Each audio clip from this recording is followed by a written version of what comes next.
And they're off.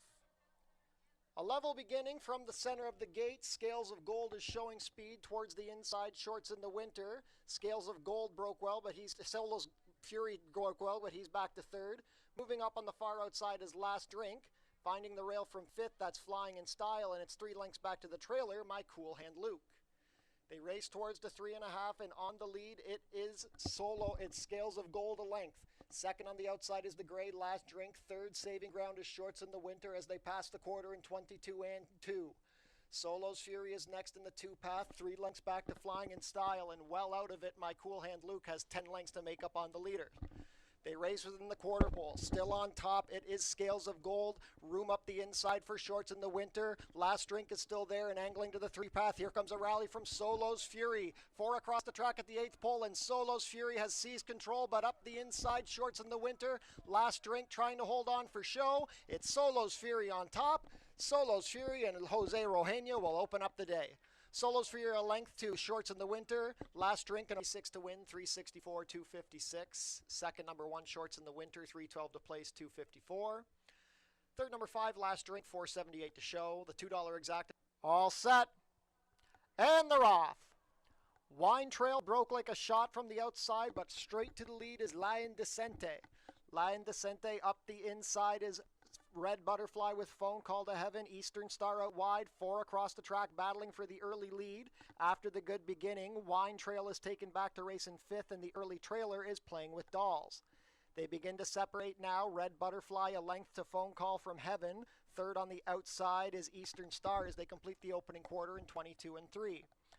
Fourth along the inside is Lion Sedente, 4 lengths back to Playing with Dolls, who is beginning to rally past Wine Trail. At the quarter pole, it's Red Butterfly, now a length and a half on top of Phone Call from Heaven as they swing for the drive.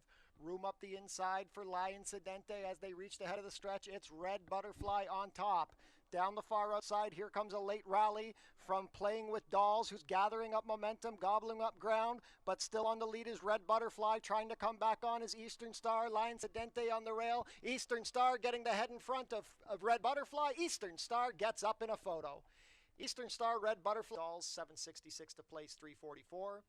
Third, number 3, Land Decente, 526 to show. The $2 double, 25.28. $2 exacta, 34.9. And they're off. The favorite, Nil Rook, broke slowly. Utamaro from the rail. Enticing Prospect is hustled to the lead with Majestic Frontier to his outside. Fourth behind this trio is Dorothy's Happiness, with Nil Rook advancing into the pack after the slow beginning. Widest into the turn is Viking Warrior, and the early trailer will be Ring Good. They race into the clubhouse turn. It's a short lead for Enticing Prospect, a neck to Majestic Frontier on the outside with Utamaro saving ground on the rail. Opening quarter was 24 and 2. They turn into the backside with less than 6 furlongs to travel. Nil Rook is now in contention, fourth on the outside, a length and a half better than Majestic Frontier. To his inside is Dorothy's Happiness, and trailing the field is still Ring Good. Enticing Prospect continues to be pressed by Majestic Frontier. These two lead midway down the backside. Good stalking position on the inside for Utamaro as they pass the half in 48 and 2. Nil Rook is getting back now, being passed by Dorothy's Happiness and Viking Warrior. Ring Good has trailed throughout.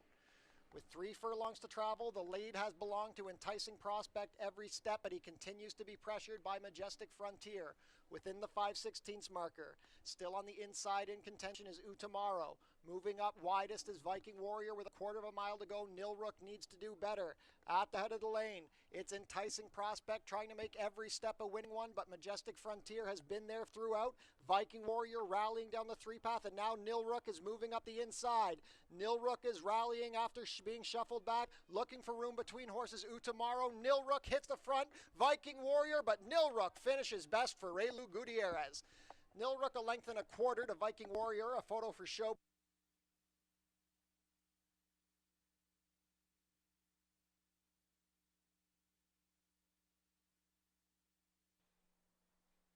And they're off. Nutsy was out a bit slowly, going for the early lead. That's production credit. To his outside, Samurai Legacy, Brock Monanoff, and out widest the favorite Storm and Sammy. These 4 have opened up 5 lengths on Looking Super, who's racing on the inside of Fighter Kite. The trailing duo are Nutsy and Tetsu. They race down the backside and into the far turn. The pace is on. Production credit on the inside of Samurai Legacy through a snappy opening quarter of 21-4. Storm and Sammy well spotted on the outside in third with Brock Moninoff fourth, 2 lengths back to Lookin' Super. Still at the back are Tetsu Nutsy, and now trailing is Fighter Kite. Less than a quarter of a mile to go, they swing for the drive, and it's still production credit on top, just off the inside. Room to rally for Looking Super. Down the far outside, here comes Tetsu trying to make a late rally, but Looking Super has swept to control. He got the run of the race, and he's opened up 2. Nutsy trying to rally up the fence with Tetsu down the far outside and Fighter Kite, but an easy score for Looking Super and Michael Davila Jr. Looking Super over Nutsy, a photo for show between Fighter Kite and Tetsu. Its official prices are up. $12.82 to win on Lookin' Super, $6.02, $3.74. Second, number 2, Nutsy, $4.70. They're all in line, and they're off. Very slow beginning for Buck Wild towards the inside. Colton Goes was out well with Smokin' Alone from the center of the gate. In a minute, driving up between those two. The Delaware Boys is next, and 5 wide into the opening turn is your favorite Coinage. A gap of 3 to Buck Wild, who's recovered on the inside of Goldini.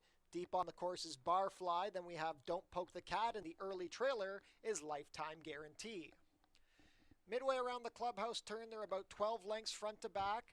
They turn into the backside past an opening quarter in 23-3, and the pace is being set by In a Minute, who is hard-ridden to make the front. He's racing 2 lengths better than Colton Goes, who's on the inside of the Delaware Boys. Coinage is back into 4th on the far outside. Saving ground is Buck Wild, Smokin' Alone between horses. Next on the far outside is Barfly with Goldini. Well back to Don't Poke the Cat and Lifetime Guarantee. 47-1 to the half. In a Minute trying to take them all the way as they race into the far turn. His lead is 1.5. The Delaware Boys is into second. Well spotted. Colton Goes. 5 more lengths back to Smokin' Alone. Coinage, a wide rally for Barfly. Buck Wild needs to do better. Goldini is next. Don't Poke the Cat, and here comes Lifetime Guarantee trying to wind up. In a Minute has dropped the anchor. They went 3 quarters in 1:12-2. They swing for the drive. It's a change of leader. The Delaware Boys is now dueling with Colton Goes as they turn for home. Down the far outside, Lifetime Guarantee is trying to rally from last. He's gaining ground but still has 5 lengths to make up on the leaders. It is the Delaware Boys. Colton Goes fighting back on the rail. Lifetime Guarantee is gaining, but the wire is coming. The Delaware Boys, Colton Goes, Lifetime Guarantee. The Delaware Boys comes out on top. The Delaware Boys over Colton Goes. Try, $110.34. 10-cent Super, $74.10. And the 50-cent early pick 5 for 5 out of 5 returns $1,712.07. And they're off. A good beginning on the inside. Almez is showing speed. Hard ridden for the lead is Hamilton's Reason. Between foes, now Concrete Kid sticks the head in front. Deep on the course are In All Honesty, By Mink Standards, and First Blessing. Trailing the leading sextet is Broken Record. They race to the half-mile pole. It is a battle for the early lead. On the rail, Concrete Kid. Hamilton's Reason to his outside. Then we have In All Honesty and By Mink Standards. Falling back to last now is First Blessing after showing some speed. Here comes Broken Record trying to rally between horses as Almez also falls back. The opening quarter was 22-4. They're bunched up 5 lengths front to back as they reach the quarter pole. It's Hamilton's Reason now being pressed by Mink Standards. On the inside, Concrete Kid is tiring, and that's causing traffic for Almez, who's also falled back. First Blessing is trying to re-rally down the far outside, but Hamilton's Reason is trying to give them the slip. The big threat to the outside is Mink Standards, and Hamilton's Reason head and head. The advantage to Mink Standards as they come to the wire. Mink Standards, Hamilton's Reason, Mink Standards narrowly. Mink Standards over Hamilton's Reason, double, $40.08, the $2 exacta, $74.80. 50-cent try, $41.72. 10-cent super, $19.56. 50-cent pick 3 in line. And they're off. From the outside, Real Alive and Night Missio are both showing up. They've opened up a length and a half on Stormy's Dreaming, well spotted from the inside early. To his outside is Support the Cat, racing 2.5 lengths better than David's Tuition. The early trailer is Rev Parker. They begin to string out now. Real Alive has taken the advantage from Night Missio. The lead is a length and 3/4. On the inside from third, that's Stormy's Dreaming. 3 deep into the turn is Support the Cat. Following that one is David's Tuition, and it's well back to Real Alive. 23 seconds flat for the open quarter. They've got Real Aleve to run down. He's up by 2 with just over a quarter of a mile to go. Night Missio is second.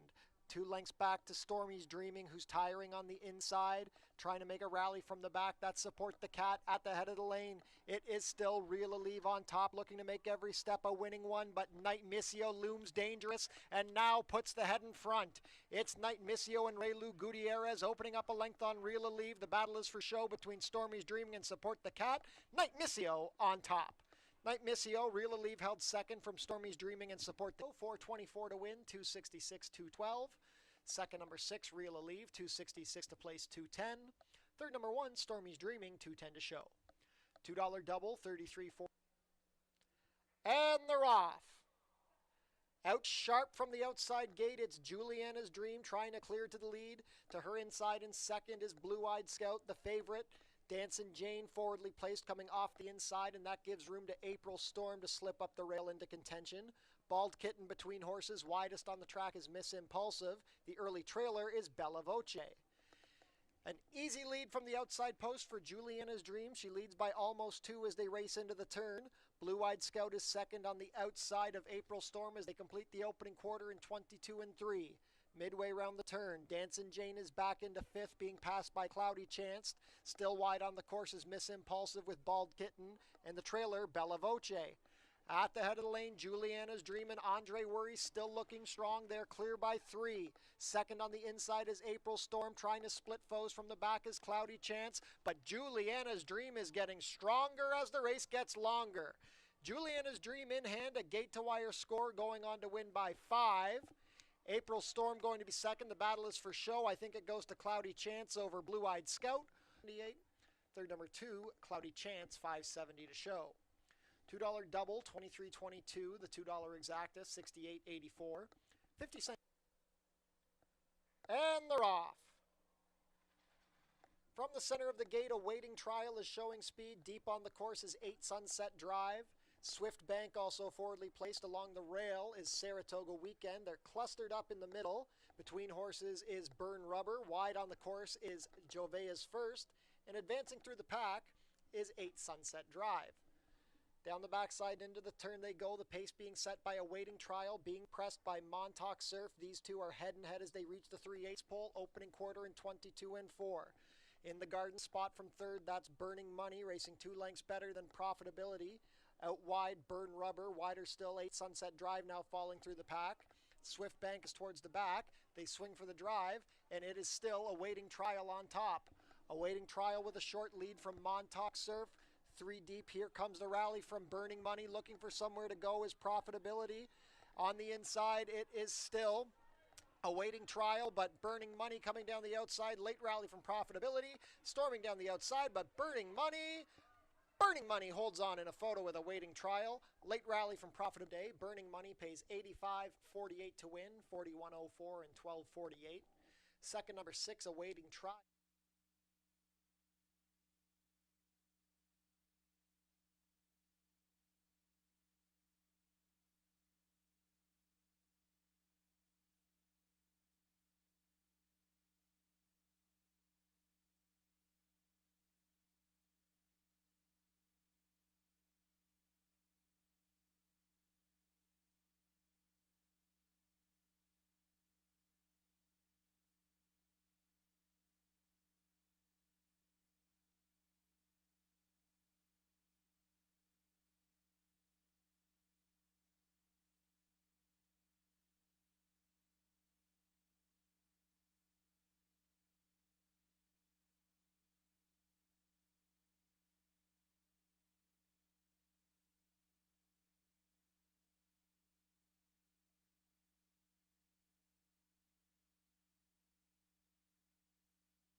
Ladies and gentlemen, please rise if you are able to and remove your caps for the playing of the national anthem.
Ladies and gentlemen, welcome back to Finger Lakes Gaming and Racetrack for a Tuesday afternoon of thoroughbred horse racing here from Farmington, New York. I am Doug McPherson, calling the races today and tomorrow for the closing week of racing here from Finger Lakes.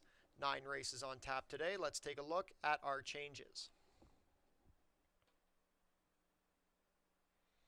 In race 1, we have a scratch of the number 6, Pascal Moon. Take out the 6.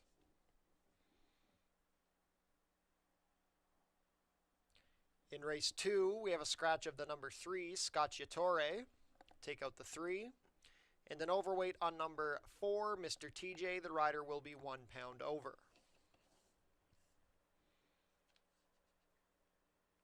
Race 3 is clear. No changes in the 3rd.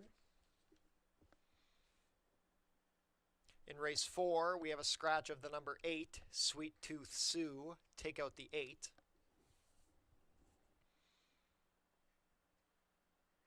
In race 5, scratch the also eligibles 11, Scarlet Queen, and 12, Along Memory Lane. Take out numbers 11 and 12.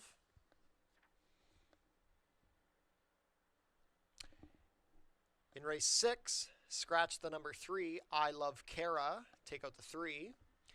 And an overweight on the number 6, Kings and Queens. The rider will be 1 pound over. Race 7, scratch the number 1, Raw Courage. Take out the 1.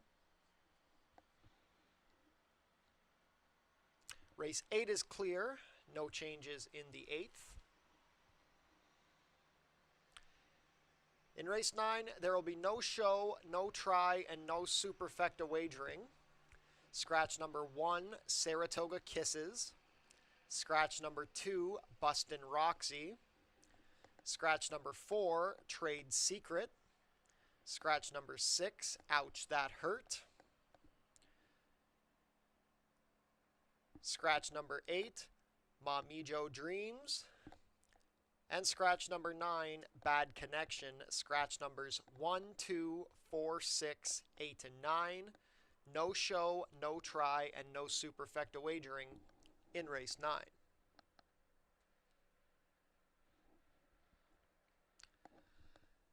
Main track is listed as fast for 9 races today here from Finger Lakes Gaming and Racetrack.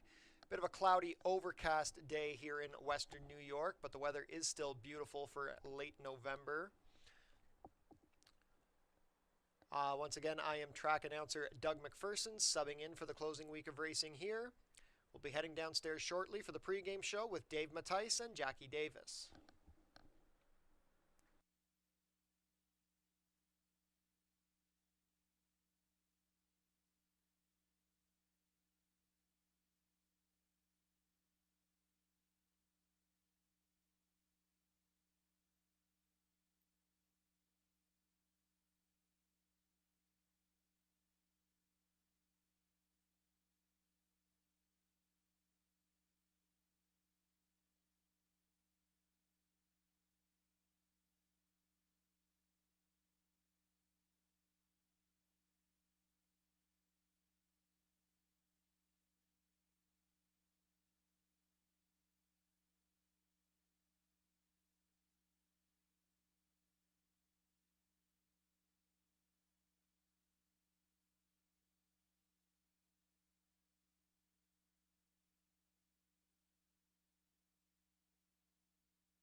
Okay, welcome everybody to Finger Lakes Gaming and Racetrack. I'm Dave Mattice with Jackie Davis, our favorite jockey. Yeah, it's always nice to be here with you. I'm going to miss you all winter. Yeah, we have to do a podcast or something. We'll go over other races across the country. Yeah. I think She's like, nah, you're crazy, man. What are you talking about? My goal is to be back riding this winter. Well, yeah, but of if course. not, then that's a great idea. Well, you know one thing, I won't be riding this winter. Anyway, we welcome Doug McPherson. He is going to be our announcer the last few days. Yeah. Tomorrow is going to be closing day of 2025, 12/10 first post for that 9-race card. We got 9 of them today, too. Yeah, so, it's exciting, and we had an exciting day yesterday. We just saw the stewards. They probably had the busiest day they've had all year. Yeah. A lot of checks, a lot of inquiries yesterday. A few takedowns, a few left up. They had a busy day. Kept them busy. Everybody's trying to make that winter money, so they're being bold out there. We had some the other thing was we had some quick times. I think they went 104 flat for a 5,000 claimer in the first race. I think there were a few 104s yesterday for 5.5 furlongs. Kind of see if that continues. Now, there is a chance of rain today. Mm-hmm. We are going to start off with fast, but look at the weather report. There's a chance of rain, which could really affect things. I did get alert for that, so yeah. So we may at least get a sealed racetrack later Maybe in the for day. the later races. Mm-hmm. So keep an eye on that. We are going to go over today's card. We're not going to go over all the races because of time constraints. We are on a little bit later because of the earlier post. We're going to start off with the first, then we'll skip to the pick 5, the late pick 5. We'll skip to the... Then we like to talk a lot, so we have to... Well, I want to talk about the 2-year-old race too, right? Oh, yeah, that's going to be exciting. All right. Okay, let's get going. First race, open 5, 5.5 furlongs. Scratch the 6, Pascal Moon. We are on the same page on this one, in a sense. Yes. And I kind of look at the complexion of the race. Max Foster and Father Walsh, both speed types. Well, Max Foster can do either, but I think he's a better horse when he's aggressive. Mm-hmm. Sutton Breeze, I'm hoping, can sit a trip. You got to like the fact that he's running against a little bit tougher in some of those races. I know the open 5s are usually kind of tough too, but he's had a pretty good season. Keggs has won how many in a row? 4 in a row? 3 or 4 in a row?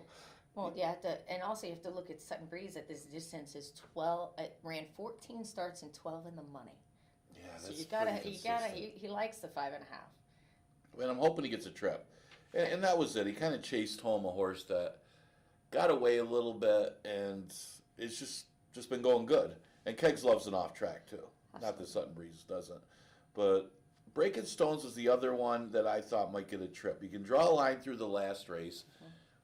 That was an 11-9. It's not a big drop to an open 5 like it is to a beaten 5, but he lost all chance at the start. And you go back, he had a couple wins in a row. I just think he's probably going to get the best of the trips, breaking from the rail, horses that have tactical speed all outside of him, that he's just going to be in a perfect garden position.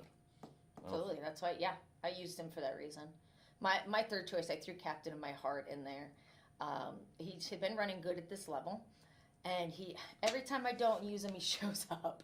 And I have won on him before, so I like the post position for him. And he's a 1-run, like you said, he'll be right behind Breaking Stones or right next to him, and they'll both make the move together, I think. Yeah, I use Max Foster for third of the 2 speeds. I really liked Max Foster. If Father Walsh isn't in the race, I probably would have took Max Foster on top, because he's that type of horse that when they send him, let's face it, when he wins, he does it in a fast time. Yep. It's almost like when he's forced to sit back and try to make a run, he just doesn't quite get there. I do like Kevin on him. He's really fit him well. Yeah, Kevin's done a good job with this horse. And David Iola's having a pretty good year with a few horses he has. He is. Okay, let's skip. We're going to go all the way to the 5th. Oh. Our picks will be put up after we're done today. We'll put all of our picks for all the races, so you'll have them. I like having a guessing game which races we're doing, even though we talked about it. I know, I forgot. Yeah, I was like, well, I wanted to talk about the 2-year-old race because that was important, and figure we're on time constraints. So, and it's the late pick 5. By the way, yesterday's late pick 5, we had one winner. Mm-hmm. I think it was $22,000. Wow, I didn't know that. You didn't see me going to the bank this morning, so you know it wasn't me. No, you showed up this morning. I didn't have. Well, It'd probably, Take those PTOs. I'd have to get more than 22,000 not to show up. Maybe 22 million. But what was it? The horse in the last race, Talia. Yes, Talia won the last With one. Naz Alvarado. Burning Money, I think the horse. Burning name. Money. Yeah. Pulled What a off the race. big upset. I know the favorite got into trouble there, and there was one of the objection races. She ruined my super because I had all the numbers after that. Ruined the whole race. I don't think a lot of people had that horse on top. But, She works really hard. I'm really proud of her. yeah, congratulations. She's had a really good year. She won a few races. She's new to training, and she's doing a great job learning as she goes. Yeah, that's a couple wins over the last 2 weeks. Where she had that other one that won at one. I think they bet her down to 1-9. I think she was touting her horse too much that day. Oh, I can't remember. She was in the one hole. I chose her to win. That horse was waiting to win, wanting to win. I think everybody had that one. She's spreading around. I'm going to win today. I'm going to win today. But I don't even know if she expected to win with that one. No, people pay attention. Okay, 2-year-old race. We got 10 of them left so the AEs do not draw in. And I like both of them, to be honest with you. Scarlet Queen and Long Memory Lane will be out, so scratch the AEs. And I'm going to go with the 9, Felix's Flower. We were watching the race this morning. She really improved big time last time. And watching the race, at no point did I think that she wasn't going to win the race. Yeah. So I don't know how she lost. Oscar did a good job, sat right off the speed, engaged the speed at the top of the stretch, and looked like he was just going to go on with it, and didn't. I think it was just being green, in my opinion, because when you look at her form, she's never been that close to the lead at that point of the race, so she probably didn't know what to do. It was new to her. Yeah. I love her. I'm going to definitely use her in my super, but I went for Back to Cali on top. I chose him last time. I love the way he ran last time. They're adding blinkers. And my favorite is these young horses that have run short and then they go long and now they're back to short. I like it. They get the air in the lungs and a little more experience around there. We got a lot of blinkers today in this race too. That's usually desperation. Well, I used most of the blinker horses too. I mean, I don't mind it with the 2-year-olds because you're trying to do something different, and maybe you notice something with their attention early in their career. Yeah, well, a lot of trainers they like to run without, even if they think the horse is going to need blinkers, they try to run without the blinkers so they can get the experience first and they can learn, and then they make a decision with their riders. So to get that extra go, is it a problem or not? Yeah, and will they improve? Yeah. Because we've seen horses improve big time with just an equipment change. Absolutely. I know, a couple, I think I was Oscar Barrera with Purdy Number. Claimed a horse, put blinkers on it, and the horse ended up horse of the year. And then I think when Jeremiah won the Breeders' Cup. Oh, I didn't know that. That's probably before you were here. I think so. Jeremiah Engelhardt won one of the juvenile fillies. I think he got the horse, and I think he did an equipment change is what happened. And I mean, the horse was already a good horse. But sometimes it's that little extra focus, and even if it's a set of cheaters, which they can see mostly, but it's just a tiny little bit on the edge, so just so they can get enough focus but still see horses. Because you see the potential is there. But there's always something mental or I wish the form would tell me what kind of blinkers they put on or what they're going to. Don't get some controversy started. Well, as a jockey, it makes a big difference. I told you before the first time. But then you'll give the betting public something to gripe about. Yeah, they got enough to look at. They really don't know as much as I do about blinkers. So yeah. When I first maybe started, they give me a personal note for it, just me alone. No, they're not going to do that. No, they might. You probably have some. Good pull over the racing office. No, I remember when I first started. Like me over there. Do they? I think so. I probably upset enough people that they don't. But no, I love the guys and women in the racing office. I was going to say my first time doing this show early. I said something about the flipping halters. Oh. Phones were off the hook about why are we not reporting? Oh, I shouldn't have said it again. Oh yeah, that. We used to because it wasn't in the program. Well, no, because 90% of racetracks don't use flipping halters. Correct. We're one of the few that do. Because they do not have the gate that's equipped for it. First time, I've always heard of them, and the first time I ever used one was here. Yeah. And I am pro because I've ridden enough horses to where I'm like, why do I have a man in here? But because they're so aggressive, the flipping halter just it does help certain horses. Yeah. I like it. I did not want to start a conversation. No, I'm not going to fight you for it because I'm pro. That's another good. Well, I wasn't saying anything bad about him. I was actually pro. I'm pro. I love him. I say this horse used a. Because Did he say that horse was helped by the flipping halter? What is that? What is that? Everybody's like calling. The gate crew, and they know me well, like a lot. And on most racetracks I ride at, I am fine being alone in there. I'm actually pro it a lot of times, so I think it's a great move. It gives you a little extra help without me having to jiggle my hands and like time the break. All right, let's go. We get on a tangent. So, but this is what we do all morning. I chose the trainers with the blinker changes because the trainers that have chose it are very good trainers, and they're very aware of the horses and the circumstances. So that's why I went with that. Yeah, I mean, Gabe the Babe, they must have seen something. I mean, she's had 3 starts. Yep. She was outside. She was wide making a move last time. And let's face it, when you're talking about 2-year-olds, sometimes that wide trip, and any horse, the wide trips kind of catch up to them. Yeah. She's been on the off track the last 2. She didn't run badly her debut when she was inside, but again, you lose 2 or 3 lengths sometimes when you get that wide trip, and she's forced to go wide, and she just hung a little bit at the late stages. It's not like she ran that badly. So she's going to get that inside trip after having a 9-post and a 6-post. 9-post is way out there here at Finger Lakes. So Gabe the Babe certainly can improve off of that race. The other one that I watched, Dolcezza, lost all chance at the start. Now, says jostled start, and yes, not only jostled, but she was kind of just squeezed out. That's a lot for a 2-year-old to overcome. And she lost so many lengths that she's not in the race. But Joel did ride the horse to get something out of her, to get some fitness in her for the race. And he is back on. Yeah, there's another horse in here that he probably had the choice of, and he did opt to go here. So I could see this horse running a lot better with a better start. They did give him they gave him a quick 3/8 for this race, and he did go 36. So I could see it. Babies are so complicated. Oh, the 2-year-old races are always the toughest. Yeah. If you're gonna bet heavy, not the 2-year-old races, sometimes you can win a lot. You should see us out there as jockeys. It's interesting. Do you get excited to ride a 2-year-old? I think it's got to be a little more adrenaline involved. It gives you a little more adrenaline because you do have to be hyper aware of everything. And I consider myself a good baby rider. So, and a lot of my trainers love me on their 2-year-olds. Okay, let's scratch the 3. I love Kara.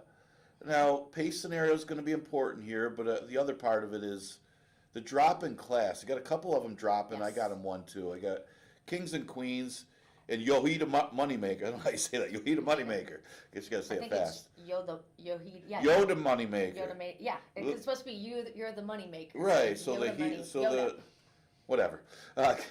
Kings and Queens, I'm going to give the edge to. Actually, this is one that's kind of a pet peeve of mine. I've talked about it before. A drop in class, a multiple class drop, and then you're going to do an equipment change. So how do you know if the equipment change helped, or was it just because you were against 5,000 easier? If you look down low, he did run with blinkers before. So let's try him with blinkers against the line. And it wasn't very. So we don't know.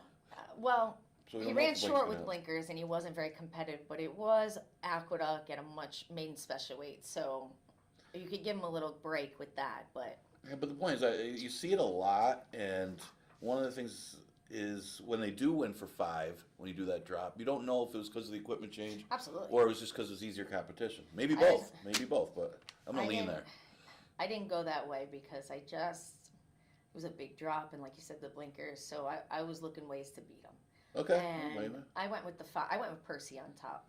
Okay. Horse likes to stalk in a forward position. He doesn't necessarily need the lead, and I've got the last 3 times he ran this distance, he was no worse than third. He was 2/3 and a second. So I have all faith that Perez is gonna be very smart and do this. Yeah, I would think so. Yeah, and then I do like Yoda Moneymaker on the drop. He's a closer. Michael DeVilla's been good. I threw the last race out. He's dropping, so I threw the last race out as a muddy track. He probably wasn't quite. He's okay in the mud. He probably just didn't like it. That's what I'm going with. Yeah, I didn't get a great trip. I mean, the flows there, it was a track that was favoring speed a little bit on that off track, and just kind of ran. It didn't run like the horse run badly, ran evenly. The race is probably good enough to put him right there against the 5s. So you got to figure. Then I don't think they're not going to go very fast this race. So Yeah, if they let Kings and Queens go. Yeah, if he can go in 50, but he's opportunity woo is gonna. It looks like he can show speed if they go very slow. Yeah, he does. He's got the rail. So, but the class drop was too much for me. Yeah. Remember, High Water Mark was the other one, and a note on High Water Mark. That one took advantage of that horse. Remember that horse that lost his action? Oh yeah. I think this was the horse that ended up winning. Yeah, because of that. Because of that. Yeah, you didn't want to be outside that horse that day. All right, this is a good one. The seventh race is a 10,000 optional claiming allowance. It goes a distance of 6 furlongs. Scratch the 1, Raw Courage. And yeah, I don't know how I'm going against this horse, but East Coast Girl has been unbelievably fast. Dominance, won 3 in a row. And here I am trying for a minor upset. Because of 6 furlongs. Now, the key is how fast East Coast Girl has to go early. At 5.5, there is no way possible that they beat this horse. No way. At 6 furlongs, actually I thought In Sky We Trust would have beaten East Coast Girl last time if In Sky We Trust got off better. He broke slowly and ended up making it close. But Puckish, I think, could stay within range if East Coast Girl gets pressed by either busting away or he has it all, or is forced to go 21 and 4. I mean, we had a fast track. I don't even know today how fast this track's going to be. But if he's forced to go semi-quick, I think Puckish has a chance to chase him down. That's kind of how I saw I use Puckish as well, yeah. Busting Away is going to go, but I don't think that horse is going to keep up for very long. Yeah, the East Coast Girl put away the other speed. Yeah, she's going to gun it, and he has it all. They probably will be aggressive if they were. He looks like he likes to have the lead and alone as well, but he did finish second, going a mile, not on the lead. I think if he stays clear and tries not to push as hard as as they would, he might be able to. East Coast Girl could take it. I was going to use Pot of Gold before the scratch because he's 100% in the money at this distance. So, and I like Pot of Gold. I did win on him. And I use Prince of Truth mid-run. Same thing. Yeah. I think if the speed goes, he can sit right behind it and make a nice run at him. Yeah, I mean, it all depends. It all depends on who goes and who doesn't. Yeah, who does? Because, like I said, 5.5, it wouldn't matter. Like I said, it's a great race. You can make a case for pretty much anybody in here. But you know what? East Coast Girl's going to be a heavy favorite off of the recent form, and deservedly so. Like I said, if it was 5.5 furlongs, there is no doubt in my mind that East Coast Girl would put away the other speed and win this race. If he runs his race, that is. Yeah. Everybody regresses here and there, but he's sharp right now. They've done a good job with this horse. Yeah. I know. I can't fall. I'm still using him second. I know. I'm just giving Puckish the edge. I got a bunch of scratch marks because I was making a case for everybody. Well, I mean, I give Puckish. I mean, Puckish ran a fast time last time for the day, and I was actually impressed by Puckish's race because here's a horse that was just in conditions. He's running the 1 state bred, and usually that's a lot easier. I always say it's one of the toughest moves going the 1 to 2, but last 3 races it looked like he had some traffic issues, and he ran. Incredible. Yeah, but he also is running against some tough horses, including East Coast Girl beat him, but East Coast Girl beat him going 5.5 furlongs. I think that Puckish going 6 furlongs, if East Coast Girl is forced to go fast early, that Puckish can turn the tables. Absolutely. Yeah, but that's why I like both of them. I gotta use both of them. If you're playing pick 4s, pick 5s, you gotta use both of them. Yep. I did put them in there for that reason. Yep. All right, 8th race. We don't have to talk much about the 9th. But the 9th, it was only 4 horses. We go mile 70 for the 8th, and yeah, I mean, this is pretty competitive.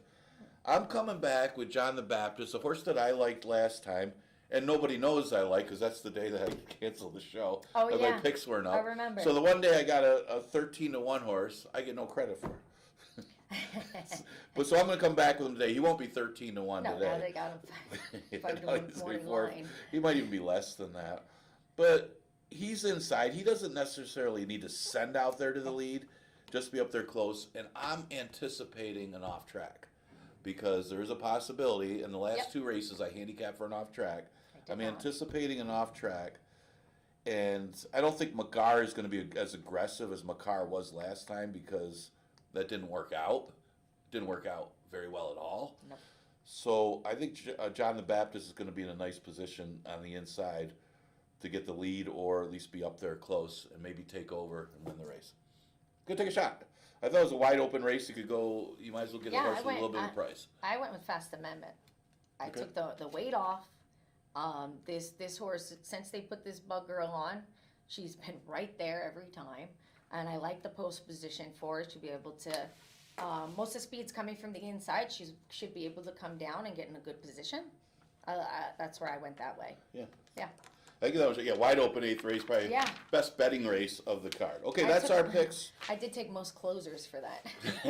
Yeah, I got speed. She's got Yeah, closers. with the closers. So it all Late in depends on how the I think late race in the goes. day, like yesterday, the closers.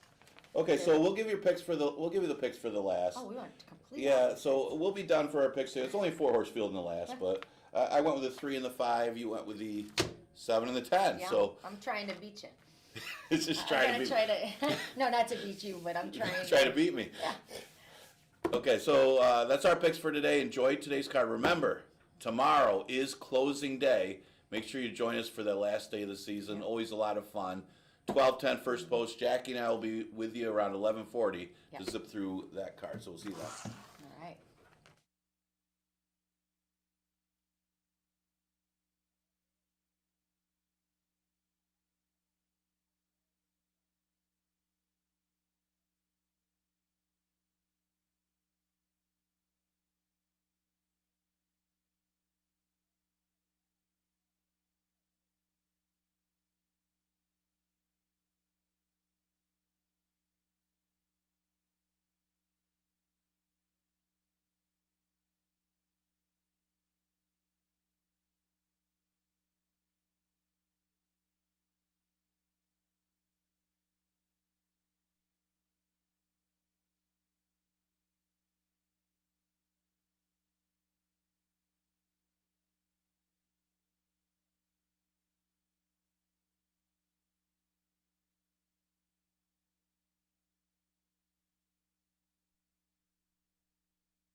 call to post for the first of 9 today here from Finger Lakes Gaming and Racetrack.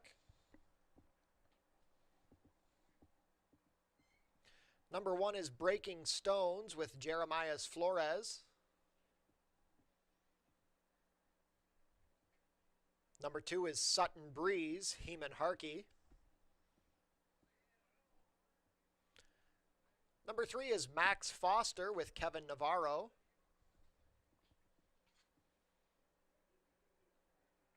Number 4, G. Munning, Michael Davila Jr.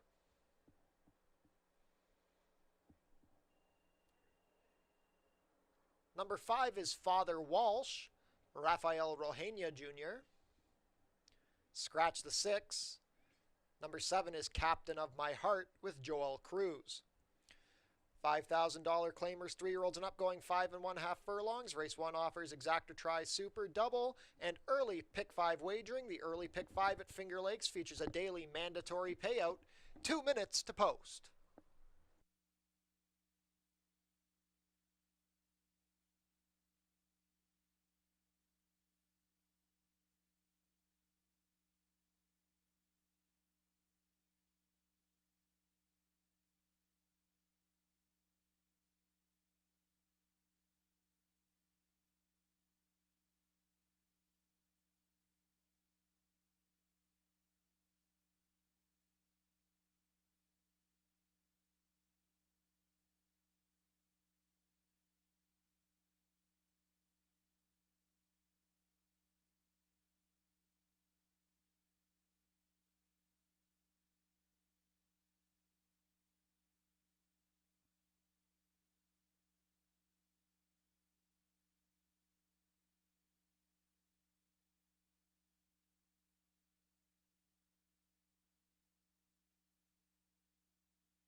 This is your 2-minute warning for today's first race. 2 minutes to get your early pick 5 wagers in.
Race 1 field is behind the starting gate. It is now post time. Your even money favorite is the number 2 Sutton Breeze. 3-1 support on number 5 Father Walsh. First of 9 for a Tuesday here from Finger Lakes Gaming and Racetrack. First in is Breaking Stones. Sutton Breeze at even money. Gate 3 is Max Foster.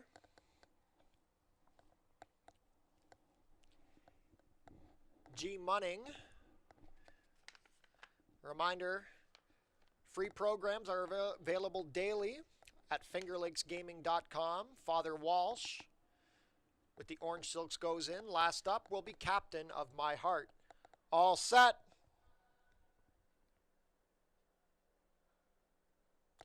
And they're off. A level beginning, G Munning going to the lead from the center of the gate. To the inside, Sutton Breeze also vying for position. Between horses is Max Foster. Settling in fourth early is Father Walsh. Down along the rail towards the back is Breaking Stones. And the early trailer is Captain of My Heart. 6 lengths front to back, just over 3.5 furlongs to travel. And they're 3 across the track with Sutton Breeze on the inside. Between horses, Max Foster and G Munning 3 deep. The opening quarter was a contested 22-1. Moving up from the inside, that's Breaking Stones. Out wide is Father Walsh and Captain of My Heart at the back. Just over a quarter of a mile to go, and it is Sutton Breeze on top. Still there from the outside is G Munning. Max Foster begins to tire. At the head of the lane, Sutton Breeze has the advantage. G Munning is still there. Breaking Stones trying to rally up the inside. From the back is Captain of My Heart. Sutton Breeze has the lead but is drifting out on G Munning. Plenty of room for Breaking Stones if good enough, but Sutton Breeze is finding a bit more. Breaking Stones is trying, but Sutton Breeze holds on. Sutton Breeze a half length to Breaking Stones, then G Munning and Max Foster, 104 and 2.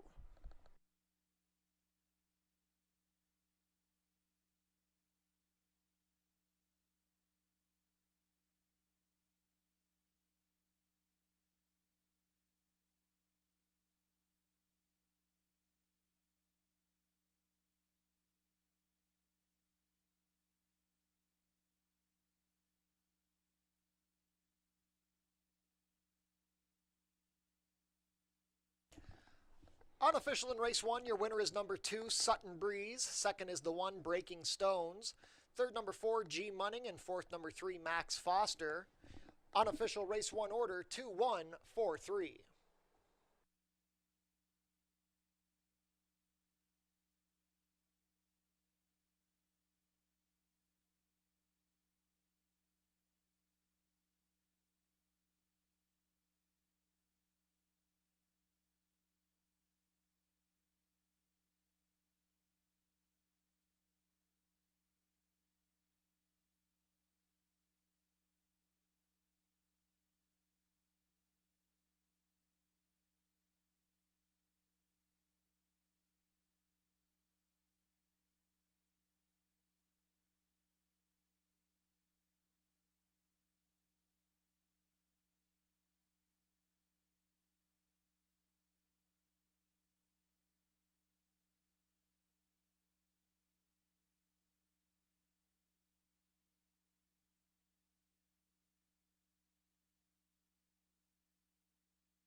Race 1 is now official.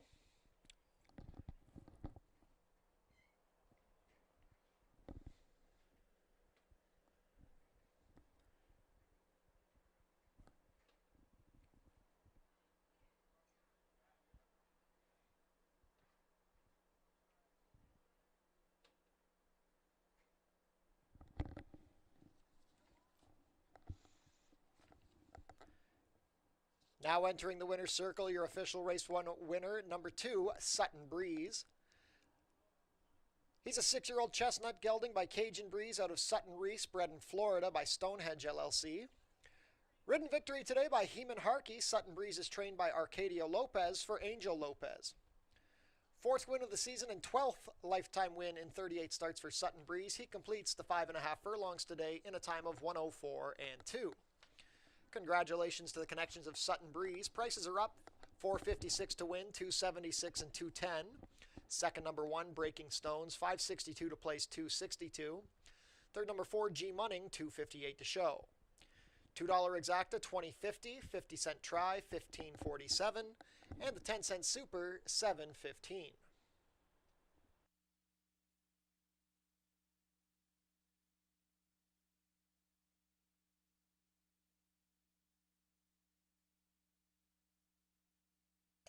Race 2 is up next. There are 19 minutes to post.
On screen now is your order of finish for race 1. We had a claim out of today's first race. The winner, number 2, Sutton Breeze, claimed by owner-trainer Dana Saul, who won a two-way shake.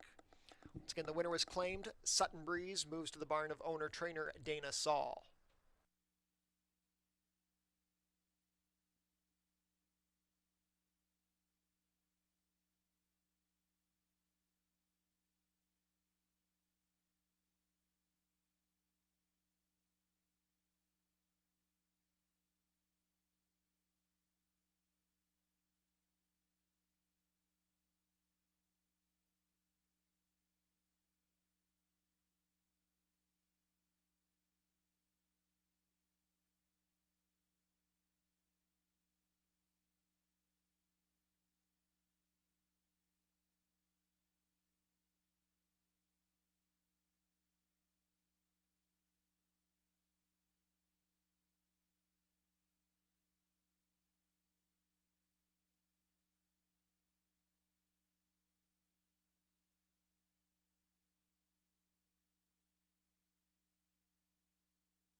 are in the paddock for race number 2, and no big surprises. The two main contenders run 1-2 in there as Sutton Breeze first run and Breaking Stones. Little traffic problems, but it was close at the end. But Heeman Harkey getting the victory.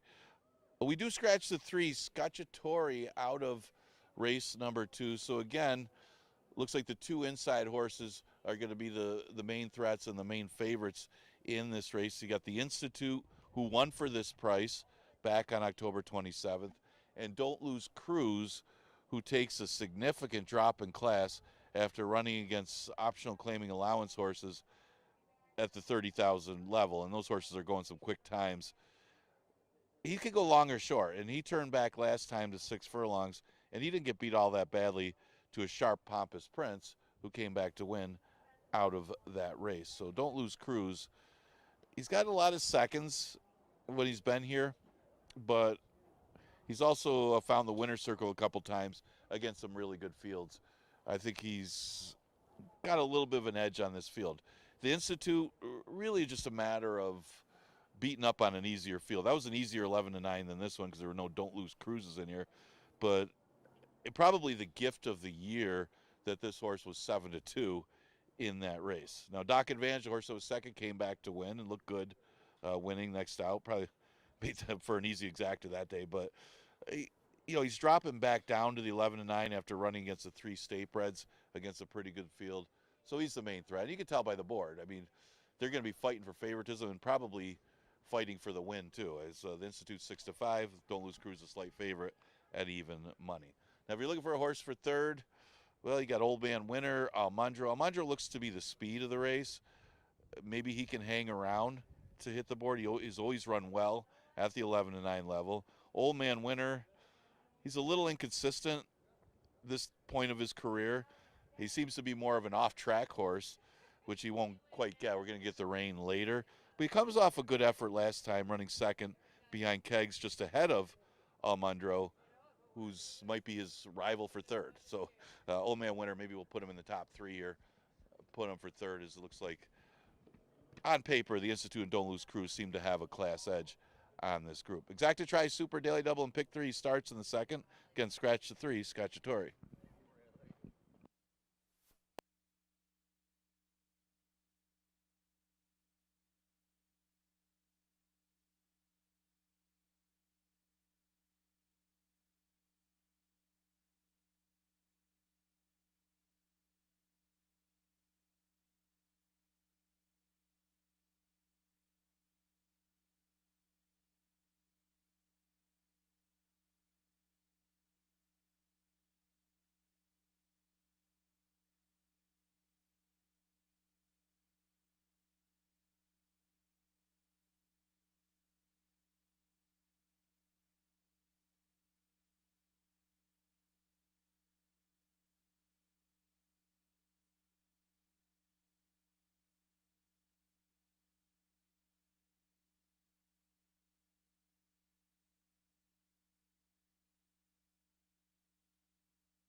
Call to post for today's second race. Let's meet the field. Number 1 is the Institute, ridden today by Luis Perez. Number 2 is Don't Lose Cruise with Andre Worry. Scratch the 3. Number 4 is Mr. JT, ridden today by Oscar Gomez.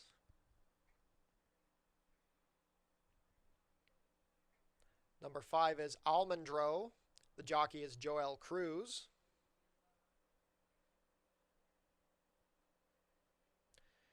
And completing the field, number 6, Old Man Winter, Michael Davila Jr. 1 minute to post for race 2. Race 2 is an 11,000 claimer for 3-year-olds and up, which have not won 2 races since May 25th, or open 3-year-olds. We're going 6 furlongs, exact or try super, double, and pick 3 wagering.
Two-minute warning for race 2.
Race 2 field headed behind the starting gate. It is now post time.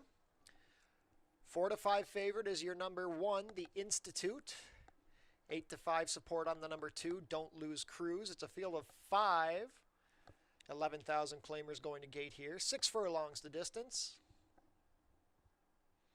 This is the final week of racing here from Finger Lakes Gaming and Racetrack. Tomorrow is closing day. Post time will be 12:10. First in is the Institute, Don't Lose Cruise.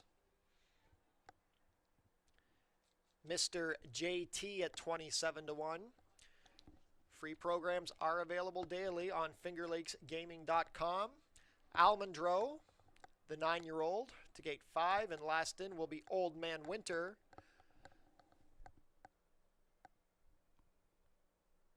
All set, and they're off.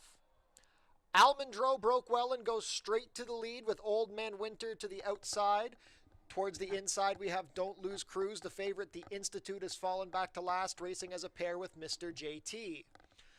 Almondro makes the lead, but here comes Don't Lose Cruise off the inside to begin pressing. Third stalking in the 3-path for Old Man Winter with just over a half mile to travel. The opening quarter, 23 seconds flat. Now Old Man Winter begins to fall back. He's being joined to his inside by Mr. JT, and the Institute will have to come from last. 3 furlongs to travel. It's been Almondro on top throughout, being pressed by Don't Lose Cruise. Old Man Winter is holding third from Mr. JT, who's traveled well on the inside, and now the Institute winds up to get going. Don't Lose Cruise has overtaken a tired Almondro, but here comes the Institute swinging to the 4-path and set down for the drive. Don't Lose Cruise tries to give them the slip at the head of the lane, but the Institute is gaining with every step. Mr. JT on the inside into third. Don't Lose Cruise is on top. The Institute is trying. Don't Lose Cruise will hold on. It's Don't Lose Cruise and Andre Worry, a length and a half to the Institute, then Mr. JT, Old Man Winter, and Almondro. 6 furlongs in 1:10 and 2.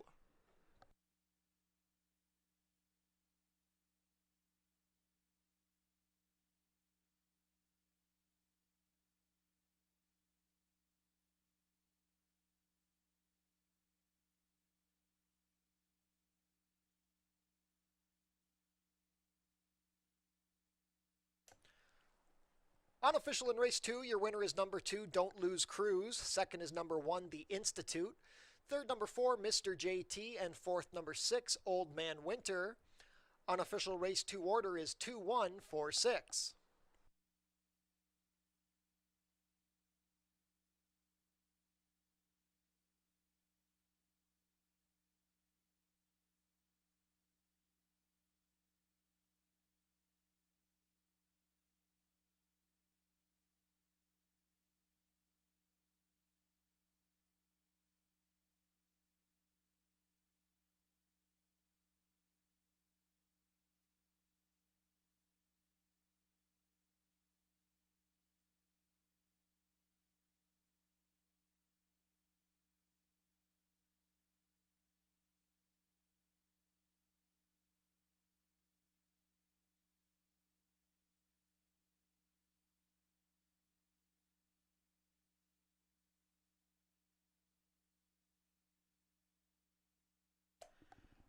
And now back in front of us is your unofficial race 2 winner, number 2, Don't Lose Cruise. Don't Lose Cruise is a 5-year-old dark bay or brown gelding by Always Dreaming out of DeWild Ride, bred here in New York by Southern Oak Farm.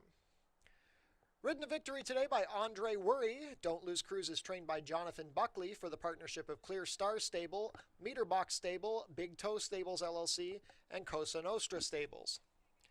Congratulations to the connections of Don't Lose Cruise.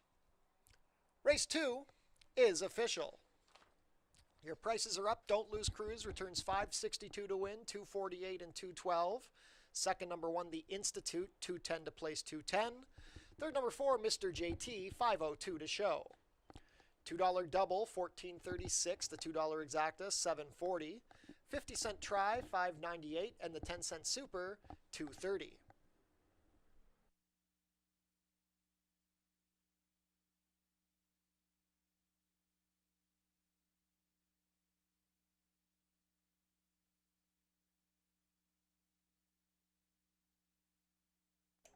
Race 3 is up next. Start of the pick 4 wager. We have 19 minutes to post.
Race 2 order of finish is on screen now. We had a claim out of race 2. The winner, number 2, Don't Lose Cruise. Claimed in a 3-way shake goes to owner-trainer M. Anthony Ferrero. Number 2, Don't Lose Cruise. Claimed by owner-trainer Anthony Ferrero in a 3-way shake. Also, ladies and gentlemen, we have a late scratch being announced for the first time in the 7th race. If you'll turn your programs forward to race 7. Late scratch of the number 3, Bustin' Away. In race 7, late scratch of number 3, Bustin' Away.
All right, get ready for race number 3. And yeah, what looked like a 2-horse race turned out to be Don't Lose Cruise.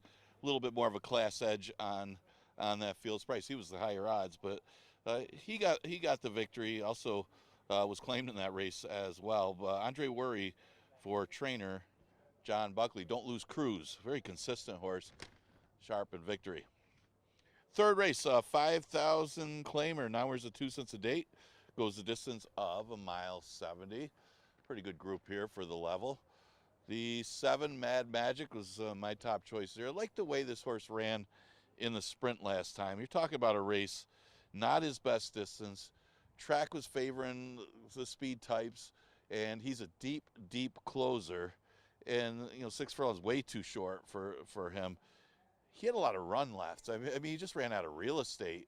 This horse was just kind of zipping home. If they went 7 furlongs, he would have ate him up. Or if it was a fair racetrack, he probably would have ate him up. So that was a big effort, I thought, last time. Now he stretches out to a better distance. I mean, he's still kind of pace dependent with his running style. But off of the last effort with a stretch out, I think Mad Magic should be tough against this field. And he's getting some early play at 9-5. Fiery Heart, a horse that was up for Horse of the Year just a couple years ago. Yeah, he didn't have as good a year last year. It was very lightly raced, and same thing this year. Same amount of starts. This will be his 6th start of 2025. They've been trying him long lately. Not sure if routes this thing. He caught an easier field when he won on September 8th. Obviously, he can go long because he won in a decent time. Last race was a tougher field. Yeah, Coach Bai, 30 Oysters, pretty good speed type, and it was a sloppy racetrack. And I'm not so sure, looking at Fiery Heart's form in the past, that he likes an off track. So I think he's better on a fast track. So maybe we could give him an excuse last time that he didn't take to the racetrack. That makes him a strong play in here, and he's going to get a lot of action at odds of 7-2. If you can forgive the last effort, you could obviously play Fiery Heart. Beta's an old class horse. This horse was running against tough allowance horses in the past, but has seen better days. He came back for the waiver claim, and he's probably going to do the same thing. Keep him in for 5 at the end of the year. He'll be back in a waiver claim for 5 next year. So smart move. Last race wasn't so good in the slop, but it was a sprint. He never really got going in that race. He was caught wide. Now he stretches out. Now he's going to have nice rail position. So you got to figure him to sit a good trip behind the speed of America's Justice and Mr. Einstein, who assume would be the 2 speeds in here just outside of Beta. So he's going to be in good position after the break because of that, and he's a big threat as well. He's another one that probably would have benefited if the track would have came up wet for this race. But he's as much a player as the other ones as well. The horse that pretty much just won this condition, beat a similar field, is October Bliss. I mean, he beat a conditional 5 last time. That's some of the same types. Maybe it was a little bit easier, but I like how he fits the condition. I mean, the horse had won at Parks back in April, so he fits the since the date race from May, and he's just coming off a victory. So nicely timed win and nicely timed run back for October Bliss, but he does catch a little tougher field in this spot than the field that he just beat. So, but he's a threat as he's sharp enough to beat that field last time. Maybe not the same kind of trip today, as he's probably not as fast as Mr. Einstein early, but he could stay close to that one and be around at the end. That's some of the contenders for race number 3. Exacta Super Daily Double in the pick 4 starts with this race.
Race 3 field is making their way on track. Start of today's early pick 4 wager.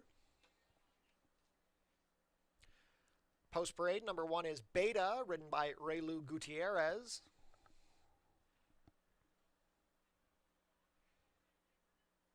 Number 2 is America's Justice with Joel Cruz. 3 is Mr. Einstein, Emmanuel De Diego. Number 4, Henry III, ridden today by Jeremias Flores.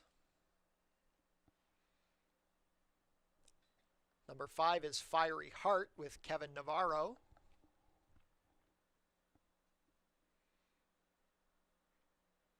On screen now, number 7, Mad Magic with Luis Perez. And now we'll look at the number 6, October Bliss with Jose Rojeña. Race 3 is a 5,000 claimer for 3-year-olds and up, which have not won 2 races since May 25th. We're going 1 mile and 70 yards. Race 3 offers exacta try super, double, and pick 4 wagering. 1 minute to post.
Two-minute warning for race 3. You have 2 minutes to get your pick 4 wagers in. Even money favorite is the number 1 Beta, 5-2 support on number 7 Mad Magic.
Race 3 field is behind the starting gate. It is now post time for the early pick 4. Still favored at 6-5 is the number 1 Beta. Field of 7 set to go 1 mile and 70 yards. These are $5,000 condition claimers, non-winners of 2 since May.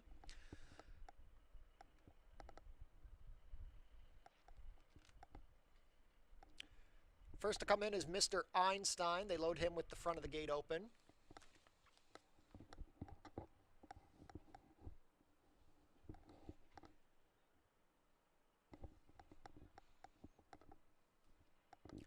Beta to gate 1. America's Justice, the son of American Pharaoh.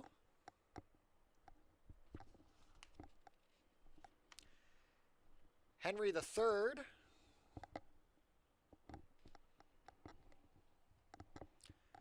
Fiery Heart.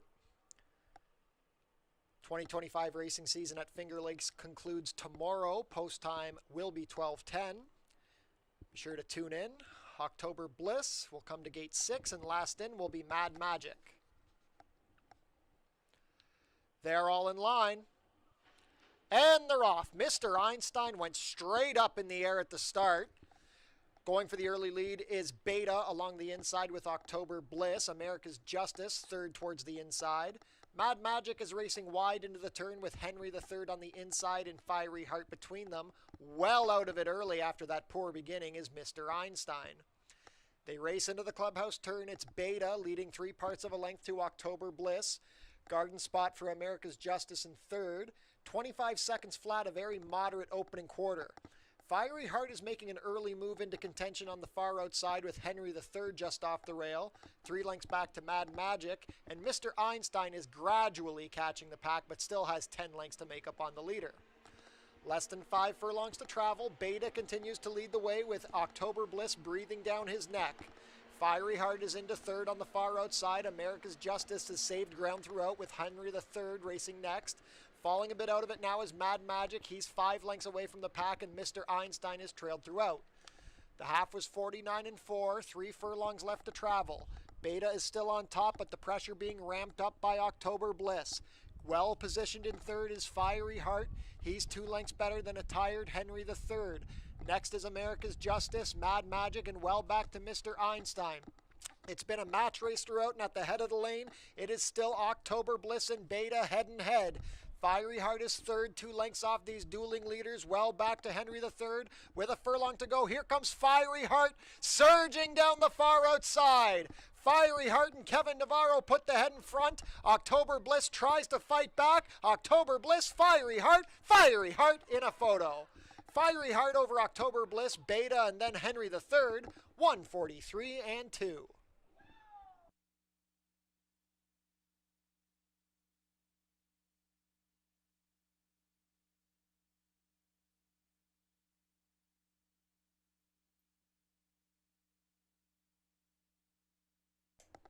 It's a photo to win. Hold all tickets in race 3.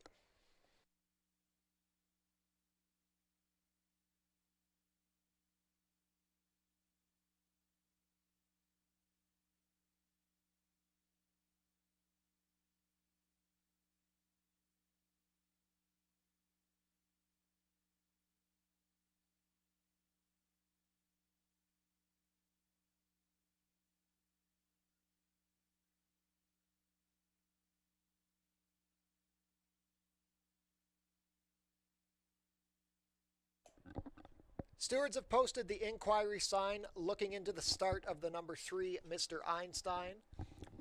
Stewards are reviewing the start to ensure that everyone received a fair start. Hold all tickets.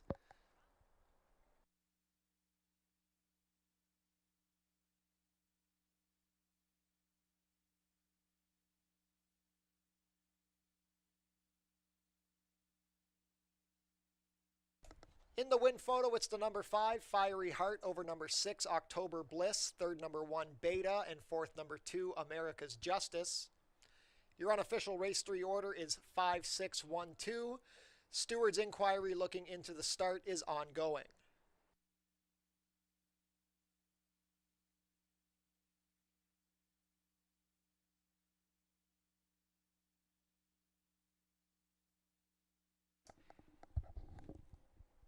Inquiry sign has been taken down. The stewards have ruled that number 3, Mr. Einstein, received a fair start and was the cause of his own trouble at the beginning, so there will be no change. All starters received a fair start in race 3.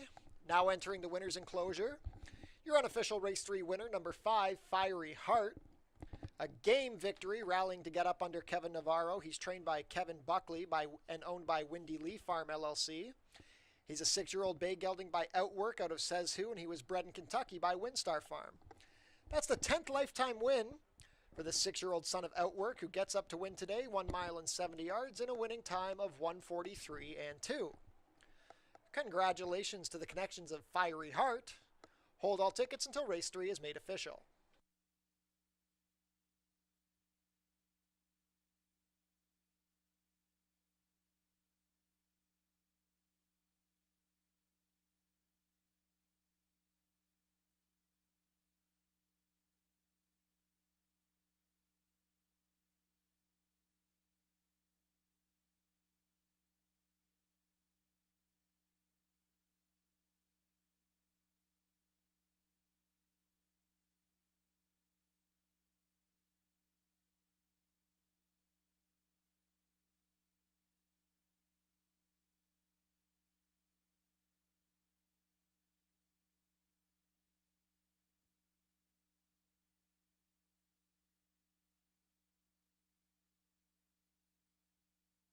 It's official. Prices are up. Fiery Heart returns $9.94 to win, $4.18 and $2.88. Number 6, October Bliss, $4.18 to place, $2.82. Third, number 1, Beta, $2.68 to show. $2 double, $24.74. $2 exacta, $45.32. 50-cent try, $44.21, and the 10-cent super, $40.64. Race 4 is coming up next. There are 17 minutes to post.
Yeah, real nice finish in race number 3.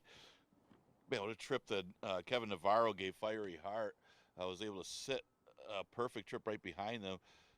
Still, that horse, difficult to get that horse by, but he was able to just get by October Bliss to get the victory. Kevin Navarro for trainer John Buckley. What a year Buckley has had, too. I mean, Buckley not that far behind for the trainer title, but it looks like M. Anthony Ferraro is going to hold on because we only got one more racing day. That's tomorrow. Okay, we're going to go below bottom. We got that 4,000 claimer that we started running this year. We run it for the non-winners of a race since the date, going 5.5 furlongs. We do scratch the 8, Sweet Tooth Sue. Interesting horse here. Ruby's Mission is still eligible for the 3 lifetime 5,000, but opts to go to this 4,000 beaten. But it's still a big enough drop that this is a much easier field than the lifetime allowance it comes out of. And that's kind of an understatement when you think of the 3 lifetime allowance. You're running against horses like Yankee Doodle and Open Soul Autism, who are really tough horses in those conditions. So significant drop in class for Ruby's Mission. Obviously, on paper, running 4th against those horses is good enough to beat these horses. They still got to run the race, but she looks awfully tough in this spot. So looking for a horse for second. How about Sweet Invasion? Not as big a drop when you're dropping from a conditional 5 to this beaten 4. But she comes out of good races. Light Thoughts won a race where she took advantage of a speed favor in Racetrack. The Gringotts, the horse that was second, came back to win against better. And Sweet Invasion did have an excuse to that race as well. She hopped at the start. So give her another chance today. We saw Practical Rachel win the other day again. So the races she comes out of for 5 are much better than these. And I'm not, by the numbers she plays anyway, I thought she was a threat at a little bit of a price. I got her second. Love Thyself, logical horse, but maybe more of an underneath type horse using in tries these days. She used to have a nose for the wire, but it seems like this year in these route races she hasn't. So she cuts back in distance to 5.5 furlongs. But it's not like she hasn't had success. This is her best distance. 3 of her 4 career wins have come at 5.5. And again, it's not like she has run a bad race. She's just not quite getting there in the routes. The 5 is We Don't Believe Her. Got mixed feelings on this one because she's got back class. She's won over 250,000 in her career, running against much tougher before dropping to 5. Obviously, she's seen better days, but she dropped to 4 at Mountaineer against those bottoms, and she won that day. So the easier competition might help, although last race she did not fire at all. But she's only had 1 start since June, and that was the race. So maybe a little bit of extra freshening can help her here, and she could be more competitive. Her best race obviously puts her right there with the back class. And another one that's done well at the distance in the past, 7 of her 12 wins have come at 5.5. Obviously, you don't have to be much to beat these 4,000s, and her best race does just that. Exacta Try Super Daily Double and Pick 3 starts in the 4th. You got about 5 minutes post. Can scratch the 8, Sweet Tooth Sue.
Race 4 field is making their way on track. Start of another pick 3 on today's card.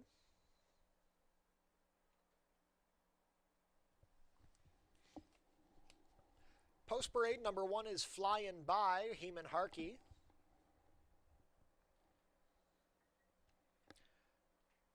Number 2 is Love Thyself, ridden today by Jose Baez. 3 is Coffee Futures with Yalexa Marie Cintron.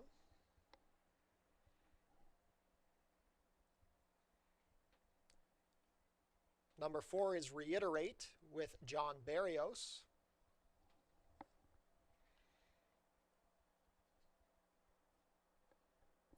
Number 5 is We Don't Believe Her. The jockey is Andre Worry.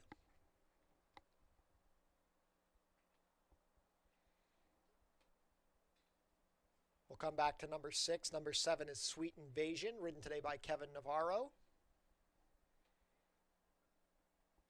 And on screen now, number 6, Ruby's Mission with Raylu Gutierrez. Scratch number 8, 1 minute to post for race 4. It's a 4,000 claimer for fillies and mares which have not won a race since November 25th, 2024. The distance is 5 1/2 furlongs. Race 4 has exactor try super, double, and pick 3 wagering.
Two-minute warning for race 4.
Race 4 field is behind the starting gate. It is now post time.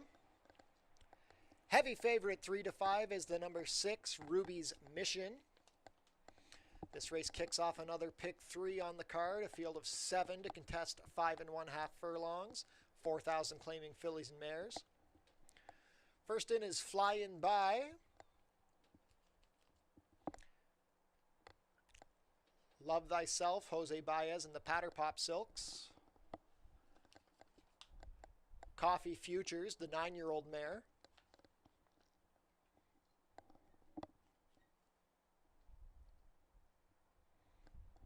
The gray Ruby's Mission at 3 to 5 takes gate 6.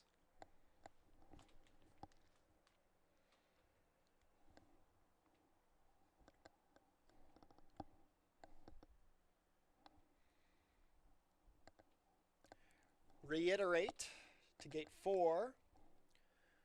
We Don't Believe Her. Last in will be Sweet Invasion. All set, and they're off. Sweet Invasion was out well from the outside towards the rail. Flyin' By is ridden along for the lead with We Don't Believe Her now settling in second. Pocketed up in third, that's Love Thyself. To her outside, Coffee Futures. A length and a half back to Reiterate, and then the trailing duo, Ruby's Mission and Sweet Invasion is last after the good beginning. Less than a half mile to travel. It's Flyin' By and We Don't Believe Her in an early duel past an opening quarter in 22 and 3. Love Thyself is racing on the inside. Now we have a move up from Reiterate in the 3 path with Coffee Futures between horses.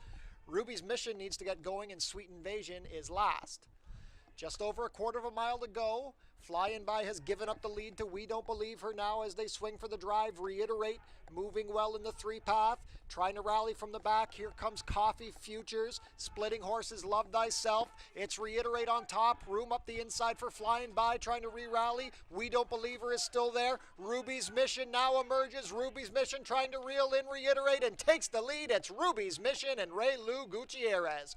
Ruby's Mission a length to Reiterate, then Love Thyself and We Don't Believe Her, 105 and 4.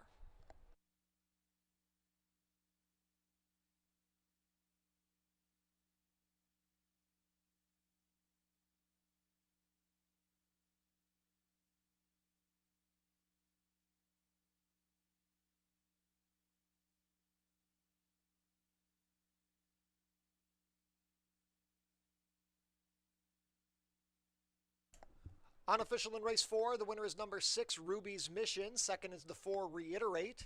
Third, number 2, Love Thyself. And fourth, number 5, We Don't Believe Her. Unofficial race 4 order, 6-4-2-5.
And race 4 is now official.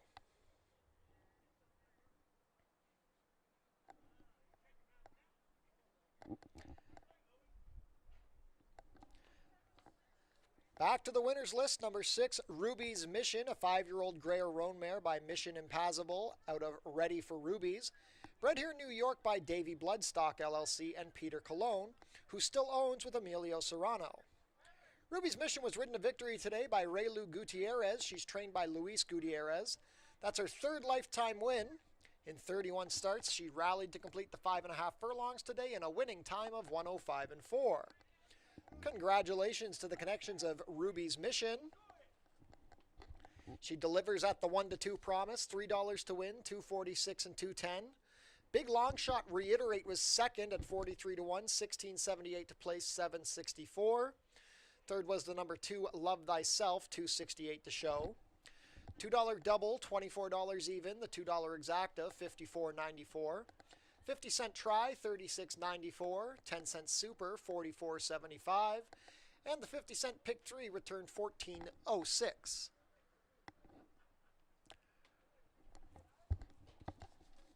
Race 5 will kick off the late pick 5 on today's card. There are 19 minutes to post.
All right, got 7 minutes to post for the 5th. Starts the best wager at Finger Lakes Racetrack, my opinion anyway. The late pick 5. This one has the carryover. Remember, if we do carry over into tomorrow, which I'm not sure if we're going to, but if we did, remember we have to pay out everything tomorrow. But this is starts the late pick 5. It's a great wager, 50-cent minimum. Of course, we're going to start it off with a 2-year-old filly maiden race. What a great race to start it off with. And looking at this race, I mean, it is a competitive race, and you always know some of these 2-year-olds can improve, especially when they're very lightly raced or haven't had a lot of experience. Seeing some early money on the outside horse, the 10 Signal Chat. I actually like the stablemate of the 10 horse Signal Chat, the 9 Felix's Flower. Just watching all the replays this morning, Felix Flower, this horse looked like at every point in the race, Felix's Flower looked like the winner, and then she just didn't get by the grandma's girl, who looked like she was going to go by her at any moment. Looked like Gomez had a ton of horse at the top of the stretch that he was going to win for fun, and then she's still learning the game. She's still a 2-year-old filly, very well bred 2-year-old filly by Mendelssohn, but yeah, she just didn't go by, and she's a good price in here, 7-1. I like her in here, and she's not getting much for early play. Now back to Callie's going to get play just on basically experience. Now she got beat by Gave the Babe last time she won a sprint. Gave the Babe's a 2-horse. Expect that one to get some play too, adding blinkers. Then back to Callie, went long. She went against the boys. Of course, I say that, but half the field were girls. Half the field were girls, half the field were boys. It was our first route race of the season. Then she faced strictly female competition going long. Obviously, it's an easier race than the sprint races, but she ran a good second. She set the pace, but she set a very quick pace in 47. Now she cuts back in distance. Obviously, she's got that experience, which is going to give her an advantage here, and she's certainly fit. So she's going to get some play, although she's had her chances. I thought Gabe the Babe ran a better race than her when they ran in the sprint. Back to Callie was the favorite that day. But Gabe the Babe will try adding blinkers. And the big thing with this horse, she's going outside to inside. So she's going to be able to save some ground here after a couple wide trips. At least you would think from that inside position. Although as a 2-year-old, you do want to get away from being behind horses. So, but definitely plays off the recent form. She was a beaten favorite last time, but I think the wide trip might have done her in too. Looking at the 6 Dolceza, decently bred horse by Practical Joke. Always like the Practical Jokes. Probably wants to go a little bit further, but one thing you say about Dolceza is you could just draw a line through her first career start, because she lost all chance at the beginning of that race. And you see they're not playing her back. They bet her down to 3-1. If you liked her last time, it's the same type of field. You should like her again, because if she gets out of the gate, she'll run like you'd expected her the first time. And she probably did get something out of the race, because she did get a work out of it, because she was ridden that race. So a better start for Dolceza. She could be any kind here, and she's a big price. She's at odds of 9-1 for our leading trainer. So some of the 2-year-old fillies in here. Good wide open race to start off the pick 5. Exacta Tri Super and Daily Double also available. Scratch both of the AEs, the 11 and the 12.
2-year-olds making their way on track for today's 5th race. Start of the late pick 5 on today's card.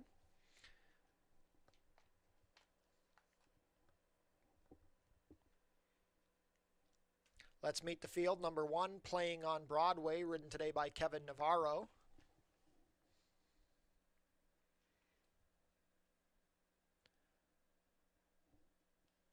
On screen now, number 4, Peruvian Princess with Jeremiah Flores.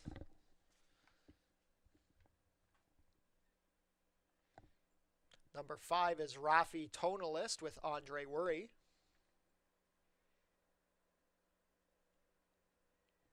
Six is Dolceza with Joel Cruz. Number 7 is Queen Sally, ridden today by Chris Russell.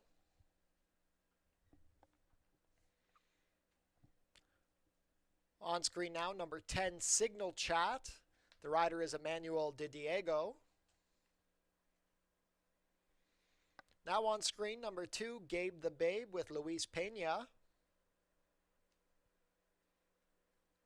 Number 3 is Back to Cali with Raylu Gutierrez.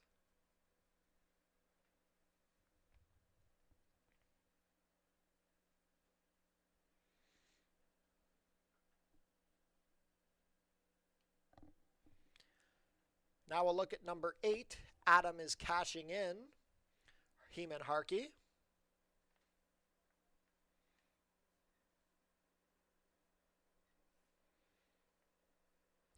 And last on screen, number 9, Felix's Flower with Oscar Gomez.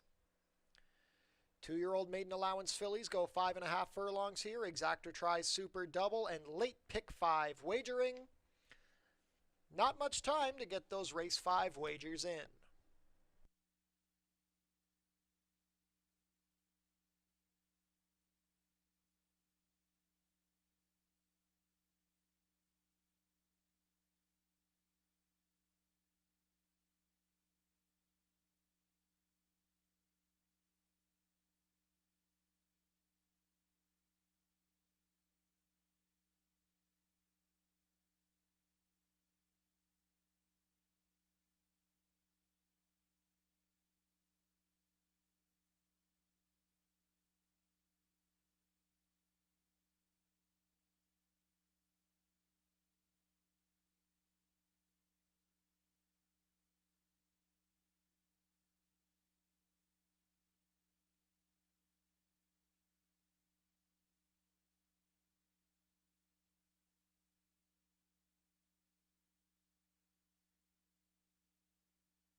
2-year-olds are approaching the starting gate. It is now post time for the late pick 5.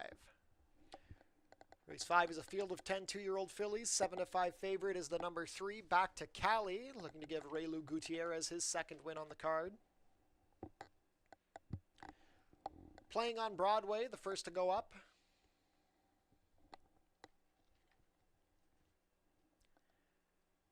Gabe the Babe.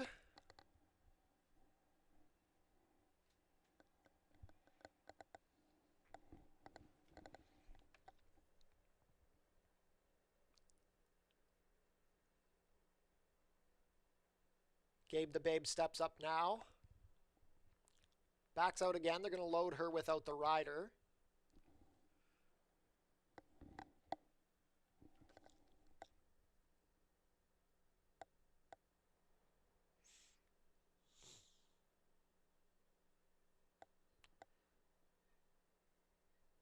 And Gabe the Babe has gone in. Luis Pena to climb back aboard. Back to Cali, your 7-5 favorite. Peruvian Princess.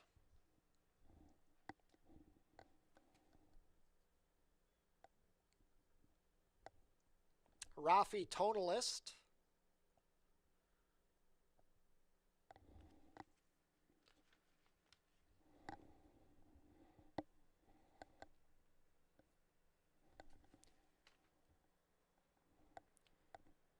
Gate 9 for Felix's Flower. Dolceza goes up. Queen Sally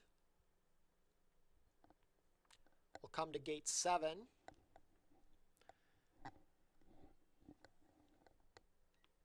Two left to load. A reminder, free programs available for every race day at fingerlakesgaming.com. Adam is cashing in, goes to gate 8. Last up will be Signal Chat, and we'll be set.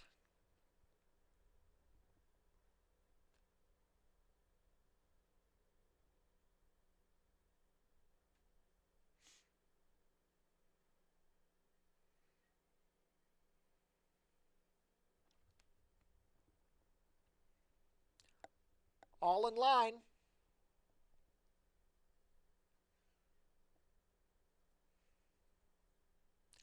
And they're off. A pretty good beginning. Queen Sally broke a bit slowly. Back to Cali is showing speed along the inside, playing on Broadway, also forwardly positioned. Third on the inside is Gabe the Babe, deep on the course, Signal Chat. Then we have Felix's Flower racing in 5th, a length and a half better than the pair of Peruvian Princess and Adam is cashing in. 3 lengths back to Dolceza. Then we have Queen Sally, and the trailer is Rafi Tonalist. Opening quarter was 22-2. The 2-year-olds race into the turn, and now Back to Cali has taken a 2-length advantage on Signal Chat, who's second on the outside. 3 deep, Felix's Flower begins to advance as Playing on Broadway begins to stall along the rail. Peruvian Princess is trying to split horses, and now angling widest is Gabe the Babe as they reach the head of the lane. It's Back to Cali, now 2-1, leading the charge with just over a furlong to go, but down the far outside, Felix's Flower is rallying nicely. It's Felix's Flower and Oscar Gomez. It looks just a matter of how many lengths. Felix's Flower drawing clear. Felix's Flower is going to go on to a 3.5 length score over Signal Chat, Back to Cali, and Playing on Broadway. 105-2 for the 5.5.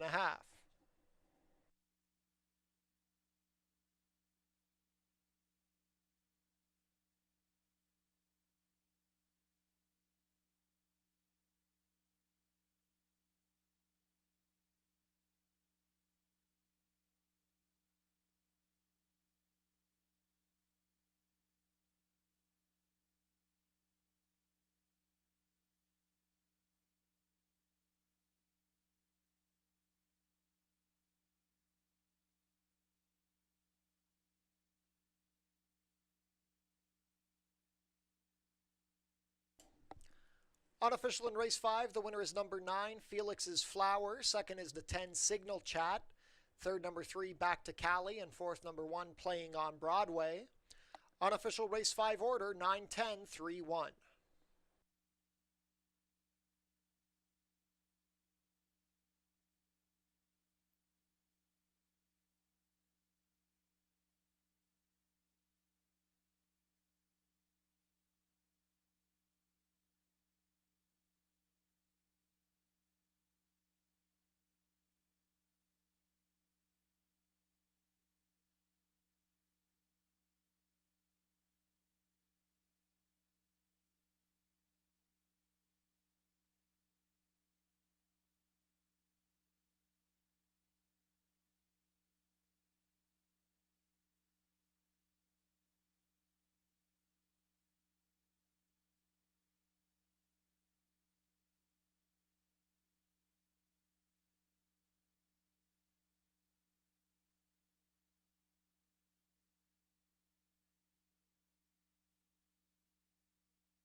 Now in the winner's circle, it's a Sells Barn Exactor as the winner, number 9, Felix's Flower, comes up over 10 Signal Chat.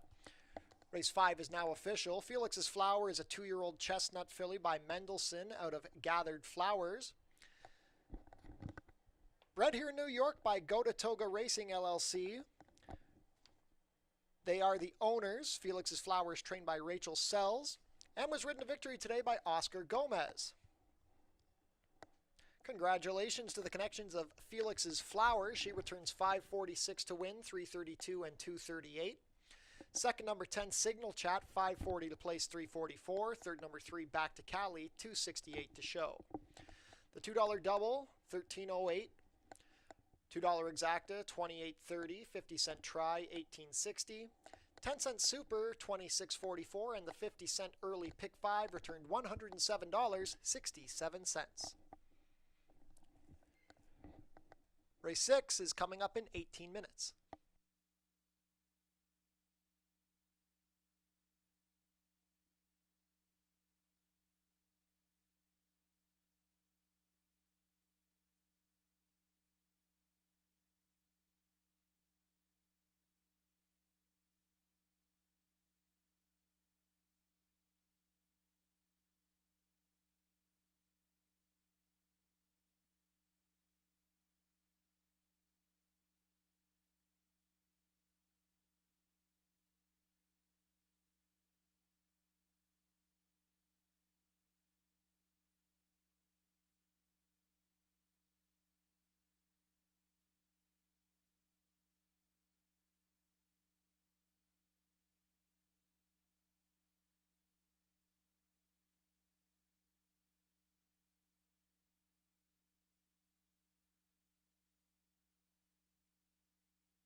All right, getting ready for race number 6, and yeah, Felix's Flower. She looked that good last time, but she just hung a little bit at the end. Today, she did not hang at all. She just cruised to victory. Oscar Gomez for Rachel Sells. We go to the 6, scratch the 3. I love Kara. Got a couple drop downs in this race. You got the 6 Kings and Queens taking a sharp drop in class. This horse was running against allowance horses. Broke his maiden pretty easily here when he went gate to wire, and then just got beat at the wire's next start to Burn Notice. Of course, Burn Notice, no slouch. That one came back to win. So he's been up against some tough competition. His last race wasn't good, though. Chased and faded badly, so he is going to take the significant drop. They are going to also put blinkers on, see if that makes any kind of difference. But I think the class drop alone should make a difference for Kings and Queens. The other drop down was the 4. Looks like getting a little overlooked here. Yoda Moneymaker, who broke his maiden against maiden special weights, and then just kind of ran evenly in the mud. I don't think this horse, it's hard to say if his breeding says he likes the off, so he broke his maiden in the slop. He should have liked it last time too in the mud. Maybe it was just the competition was just too tough. He drops a 5 today, and it's a big enough drop that he's got to be considered as well. And he's at odds of 5 to 1. Percy's the logical horse in here as far as running well in the condition.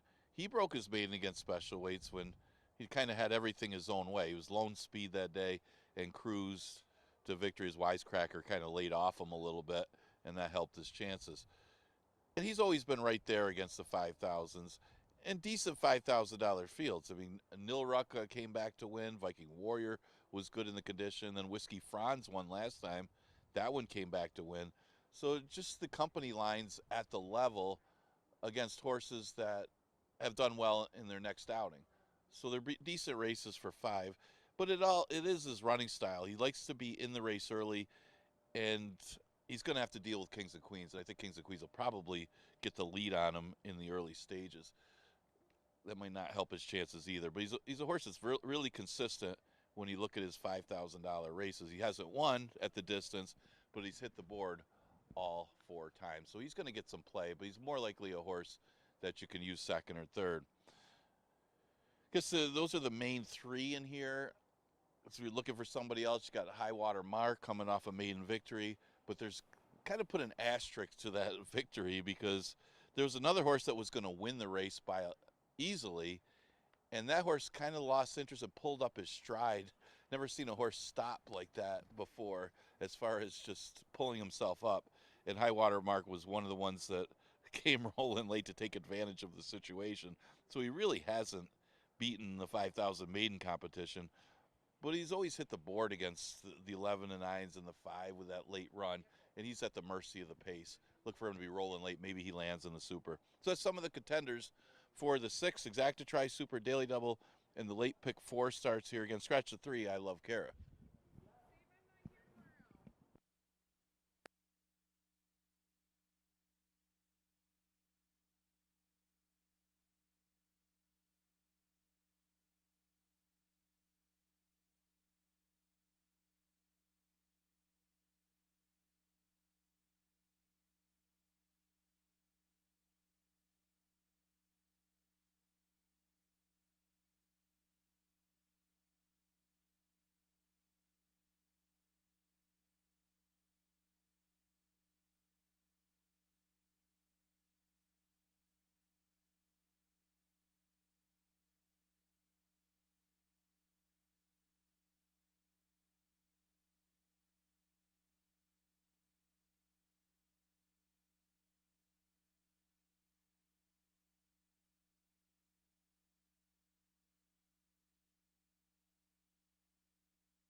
Call to post for today's 6th race, start of the late pick 4 on today's card.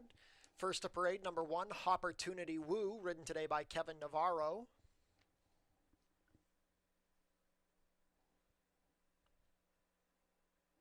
Number 2 is Unaudited with Heeman Harkey. Scratch the 3. Number 4 is Yo He the Moneymaker with Michael Davila Jr.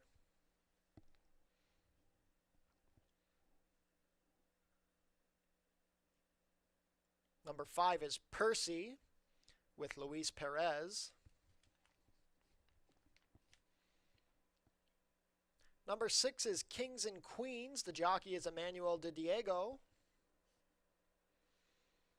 And completing the field, number 7, High Water Mark with Joel Cruz.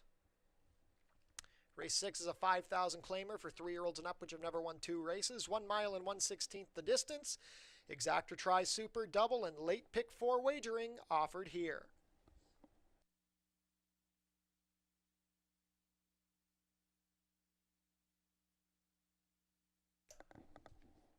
Also an update, ladies and gentlemen, the main track is still listed as fast, but it has now been sealed. We are racing over a sealed fast track.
Not much time left to get those race 6 wagers in. The late pick 4 starts here. Your 4 to 5 favorite at the moment is the number 6, Kings and Queens.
Race 6 field is behind the starting gate. It is now post time for the late pick 4.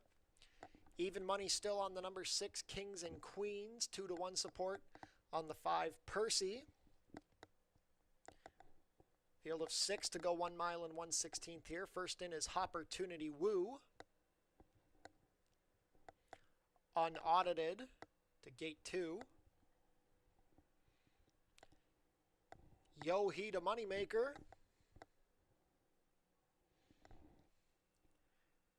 A reminder that tomorrow is the final day of live racing here for the season at Finger Lakes Gaming and Racetrack. Post time tomorrow will be 12:10. Percy goes up. Kings and Queens. Last up will be High Watermark. They're all in line. And they're off. An alert beginning for Percy from the center of the gate with Kings and Queens to his outside. Yo He to Moneymaker next with Unaudited racing towards the inside. Opportunity Woo taking back along the rail. High Watermark will fall back to trail as they race into the clubhouse turn. Percy sets the early pace. He's leading a neck to Kings and Queens as they round the opening turn. Unaudited gets the run of the race on the inside from third with Yo He to Moneymaker fourth. A length to Opportunity Woo in fifth, and the trailer, High Watermark, has 7 lengths to make up. The opening quarter was 24-1. The favorites are duking it out. Percy went down to 1-2 in the last click. He has a half length on Kings and Queens. Yo He to Moneymaker is into third on the outside of Unaudited. It's a gap of 4 to Opportunity Woo, and High Watermark still at the back. 48-4 for the half as the rain falls here, and now Percy opens up a length and a half. On the inside into second, it's Yo He to Moneymaker. Unaudited is third as Kings and Queens begins to backpedal. Still at the back are Opportunity Woo and High Watermark. 3 furlongs to travel. Percy now being taken on by Yo He to Moneymaker, who has plenty of room to maneuver up the inside. Unaudited is 3 lengths back in third. It's well back to the rest. High Watermark is into fourth. Opportunity Woo, and easing up, it's Kings and Queens. Less than a quarter of a mile to go. 3 quarters was 1:14-1. And now Yo He to Moneymaker puts the head in front of Percy, who's been pressured throughout. It's Yo He to Moneymaker up by a length. Percy next. Well back to Unaudited. Yo He to Moneymaker slipped up the rail, and he's going on to win. It's Yo He to Moneymaker. Yo He to Moneymaker by 1.5 over Percy. High Watermark rallied for third over Unaudited. 146-4.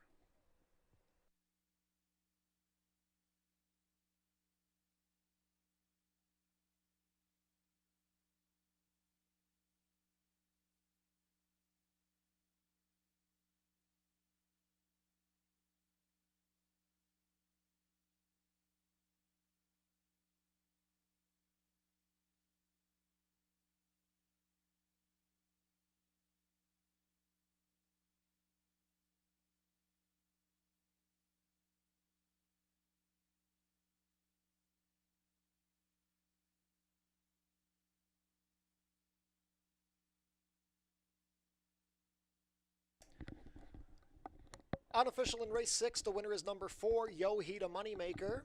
Second, number 5, Percy. Third, number 7, High Watermark. And fourth, number 2, Unaudited. Unofficial race 6 order, 4-5-7-2.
Now entering the winner's circle, your unofficial race 6 winner, number 4, Yo Hida Moneymaker.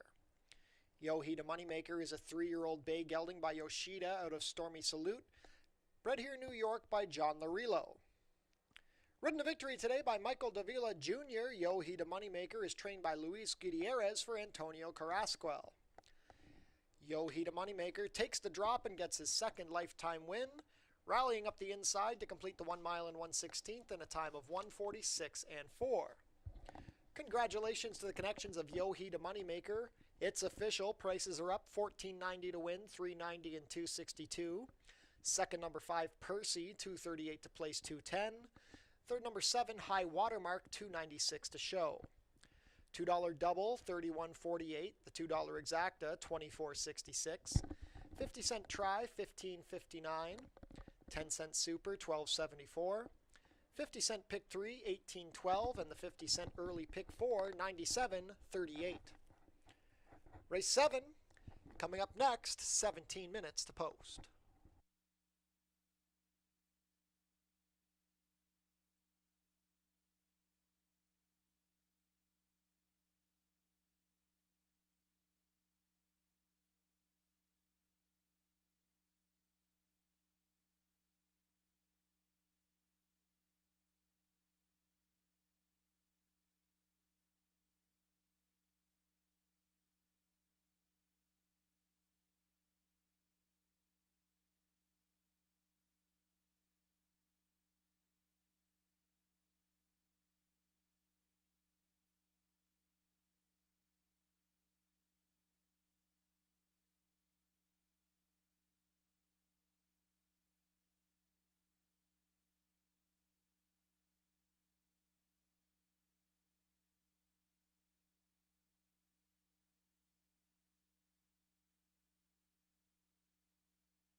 All right, seventh race on the card. Looking back at the six, the drop down. Yo, he the moneymaker. One of these days I'll say that one right. Michael Davila for trainer Louis Gutierrez. Overlooked a little bit at 6-1 with a significant drop to 5,000. All right, seventh race. We scratched the one, Raw Courage, and the three, Bustin' Away, is a little bit later scratch. The track will be sealed before this race. We are starting to get the rain. It is in anticipation of some wet weather coming in. It is just a light sprinkle right now, but there's a possibility of it picking up here. Really, two horses kind of stand out in this race, I thought, and they faced each other before. East Coast Girl has been sharp. He has been on an absolute roll, winning 3 in a row. Of course, 2 of them at 5.5. Last race, he kind of had to dig in and hold on going 6 furlongs because he is a little better at 5.5. If he's not pressed, if he's alone on the lead at 6 furlongs and he's allowed to control the pace, they're not going to beat him. It's just a question of, does he has it all outside him keep him honest, or does he has it all sit off of him? Because if he doesn't press him, East Coast Girl will win this race. If he does, then it opens up the door for Puckish, who was defeated by East Coast Girl going 5.5 when East Coast Girl came home in 104. So if it was 5.5, they wouldn't beat East Coast Girl no matter what. But at 6 furlongs, it does kind of open up the door for Puckish, who it does like a sealed off track. So he's coming off a good-looking victory last time in the 1 state bred. He's moving to the 2 state bred and looks to be the main threat if East Coast Girl is softened up in any way. But this horse, East Coast Girl, is pretty sharp right now. He's looking for 4 in a row. Puckish looking for 2 in a row. And they look to be the 2 main contenders in this race. And it might all depend on how much pressure, if any, is on East Coast Girl. He's quick anyway. You're going to have to go quick to keep up with him. I guess he has it all would be the other one, and it's a question of what his tactics will be. He seems to have one way of going, and that's going to the front end. The question is he as fast, or can he be as fast as East Coast Girl early to press that horse? That's a big if, because East Coast Girl is very fast, but he's the pressing speed on the outside. He's also the key to the race. He's also pretty good, and he come off a win, and he actually ran pretty well in the 3 state bred and now moves back to the 2 state bred. Even though he's facing an easier condition, it ends up becoming a tougher race. But he's still a threat in race number 7. Exacta Tri Super Daily Double and Pick 3 starts in the 7th. You got about 2 minutes to post go. We scratched the 1 Raw Courage and the 3 Bustin' Away.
New York breds making their way on track for today's 7th race, start of the final Pick 3 on today's card.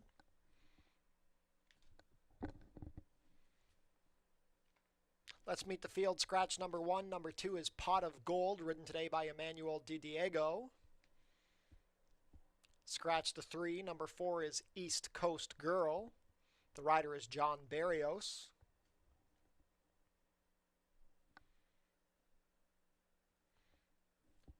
Number 5 is Prince of Truth with Oscar Gomez. Number 6 is Puckish with Joel Cruz. And completing the field, number 7, He Has It All with Heman Harkey. Race 7's for New York bred allowance optional claimers, which have not won 2 state bred races other than or going for an optional claiming price of $10,000. 6 furlongs the distance, exactor try super double, and pick 3 wagering. Not much time to get your race 7 wagers in.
Big favorite at 3 to 5 is the number 4 East Coast Girl. 9 to 5 support on the number 6 Puckish.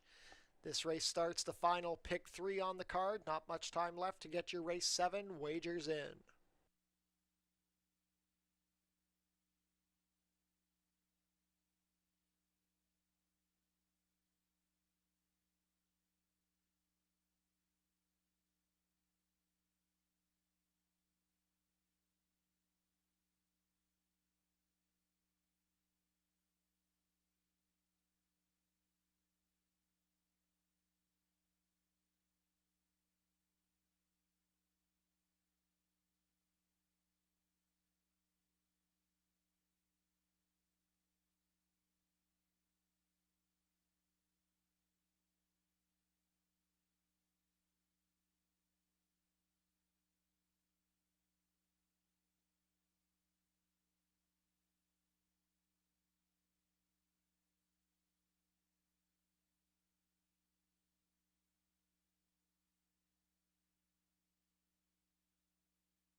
Field for race 7, headed behind the starting gate. It is now post time.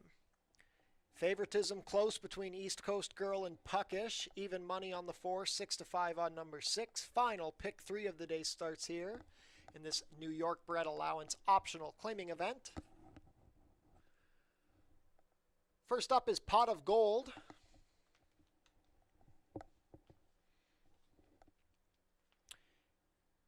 East Coast Girl takes his position. Prince of Truth will be up next. Free programs available for every race day on fingerlakesgaming.com. Puckish goes in at 6-5. Last up will be He Has It All. All in line. And they're off.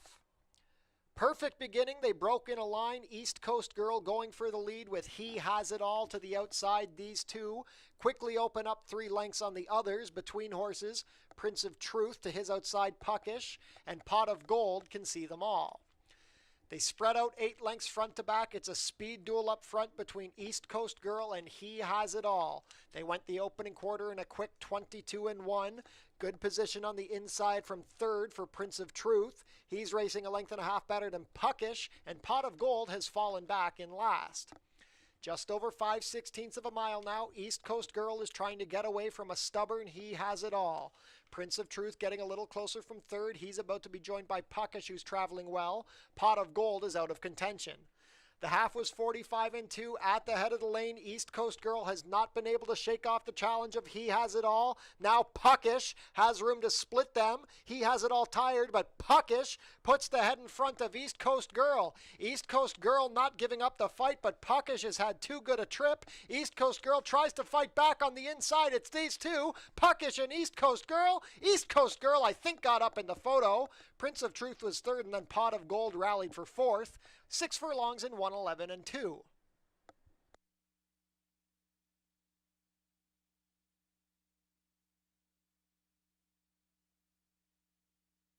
Photo finish in race 7. Hold all tickets.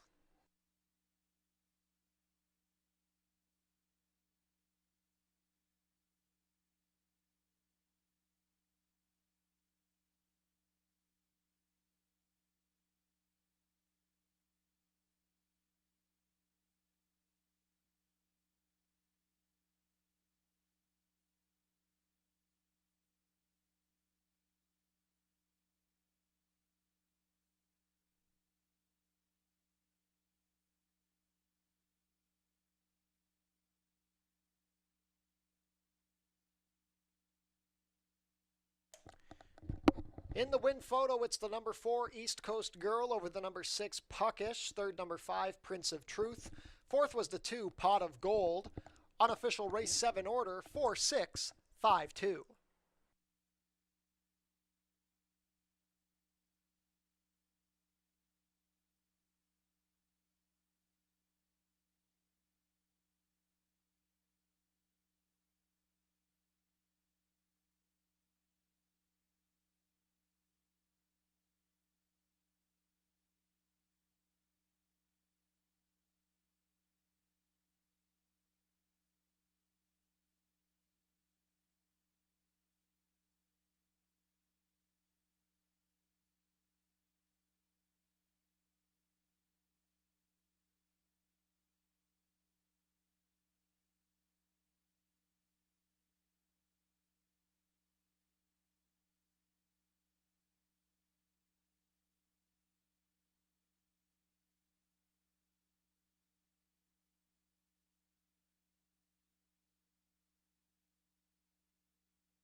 Now entering the winner's enclosure, your unofficial race 7 order, number 4, East Coast Girl.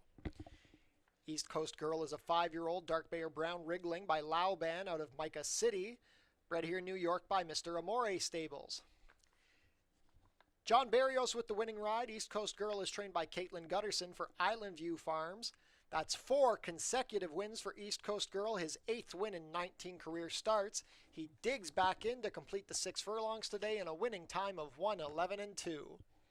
Congratulations to the connections of East Coast Girl. Race 7 is now official. Prices are up. $374 to win, $228 and $210. Second, number 6, Puckish, $214 to place, $210. Third, number 5, Prince of Truth, $236 to show. The $2 double, $24.30. The $2 exacta, $5.64. 50-cent try, $2.55, and the 10-cent super, $1.76.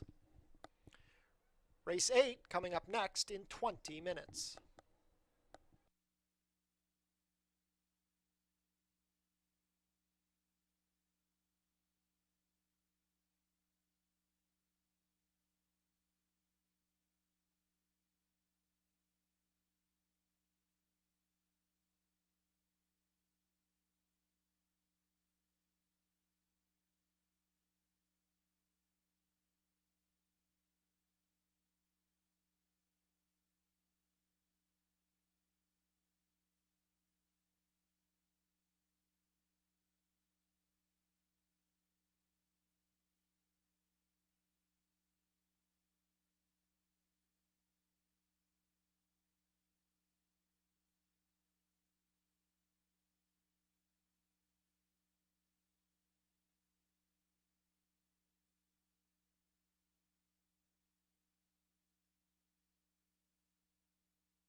All right, getting ready for race number 8. Congratulations to the connections of East Coast Girl.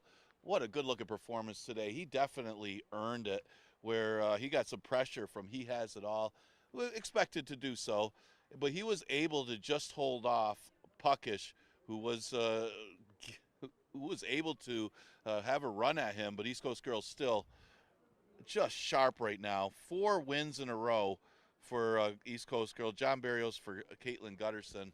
Big effort to hold that rival off. Still a great finish in race number 7. We go to the 8th, a never won 3 condition, and it goes the distance of 1 mile and 70. Look at some of the contenders. It's a pretty open race here, and just so you know, if in Western New York here, the rain is starting to fall. So if it does start to rain a little bit harder, it will affect the track condition. Right now, we do have the track sealed, still listed as fast, but we are some possibility of this rain starting to pick up, and we may get an off track here by at least by the last race. It's just coming in from the west right now. The one horse that would benefit the most if this track comes up off, and I was anticipating that when I made my picks this morning, John the Baptist is a horse that generally runs better on the turf. He's got well turf bred, but he's also good on an off dirt track. So, and you see it just by the record. The 2 wins that he's had on the dirt were both on wet racetracks.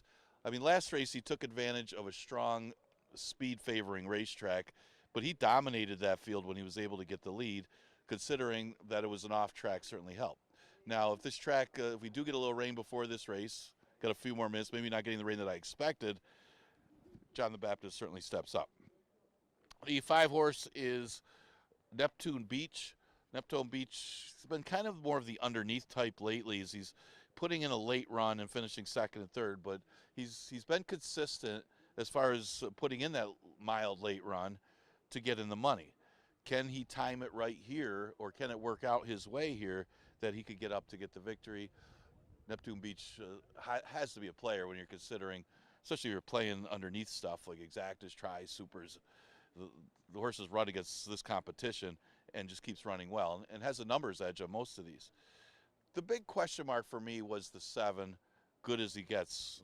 Like everybody else, I liked him last time from the rail. I think the race changed when, I think it was Makar, who just sent out there in crazy fractions because it was a race that didn't have a lot of speed. Makar decided he's going to be the speed, and he's going to be the speed in fast fractions. And it forced Good As He Gets to be in chase mode, and it just didn't work out for him, and he ended up finishing off the board in that race as a heavy favorite. See if this scenario happens a little better where Good As He Gets can actually be in the race. Then I think that he plays here, and he might deserve another chance. I don't know if he deserves a short price again, but this is actually probably a little better field, but he's definitely better than what he showed last time. Fast Amendment's another one to consider. He's got the weight off, comes off a 2nd place finish last time behind John the Baptist, another one to use in a wide open 8th race. Exacta Tri Super and Daily Double offered in here. We got about just a couple minutes to post as they're going on the track.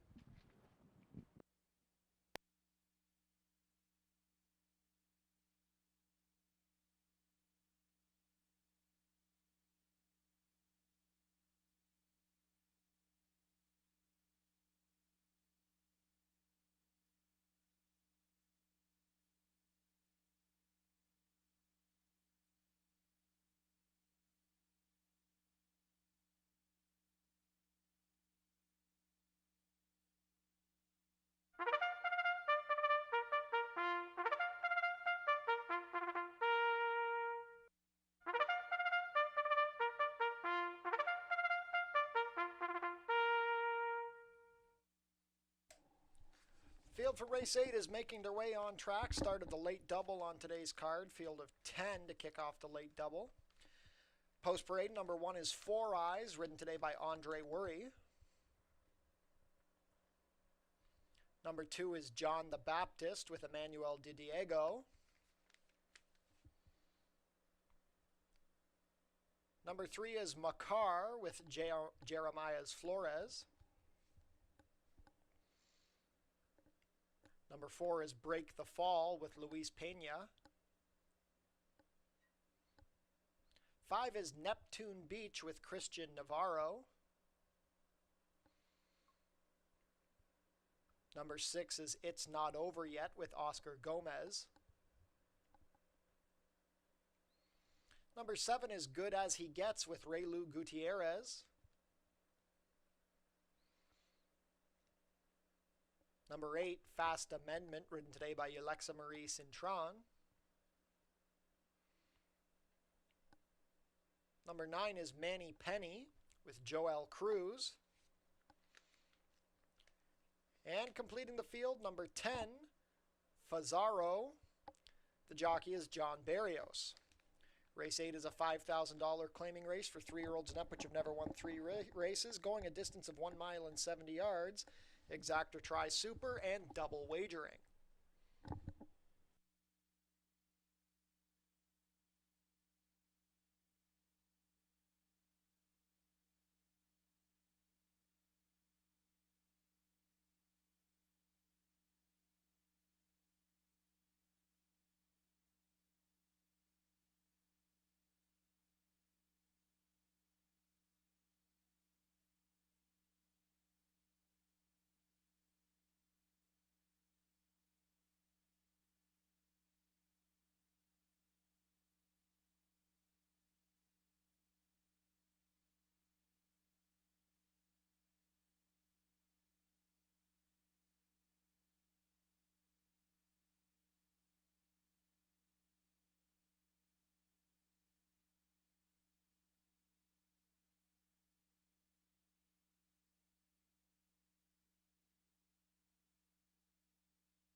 Ladies and gentlemen, take note that the condition of the track has been changed to wet fast.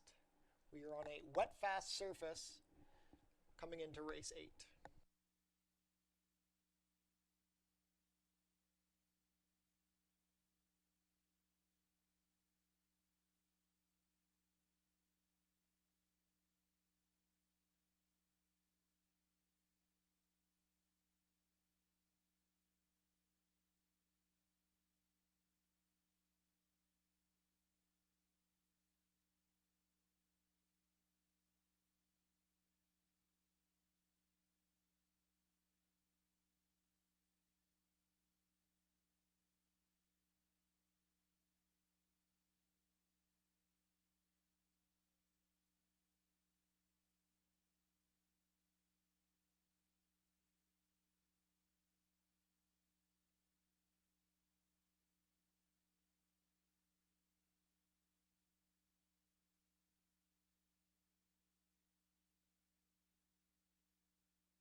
Race 8 field is behind the starting gate. It is now post time.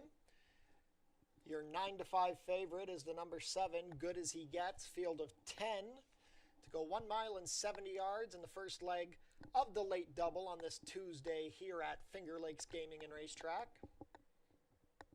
Four Eyes, the first to come up. John the Baptist to gate 2. Makar.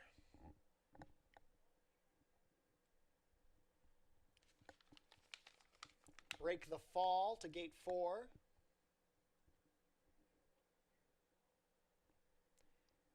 Neptune Beach. It's Not Over Yet. Good As He Gets, the son of Kozan.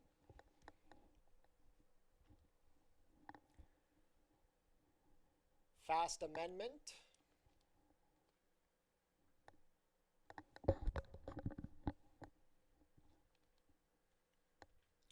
Manny Penny to gate 9. Last in will be Fazaro.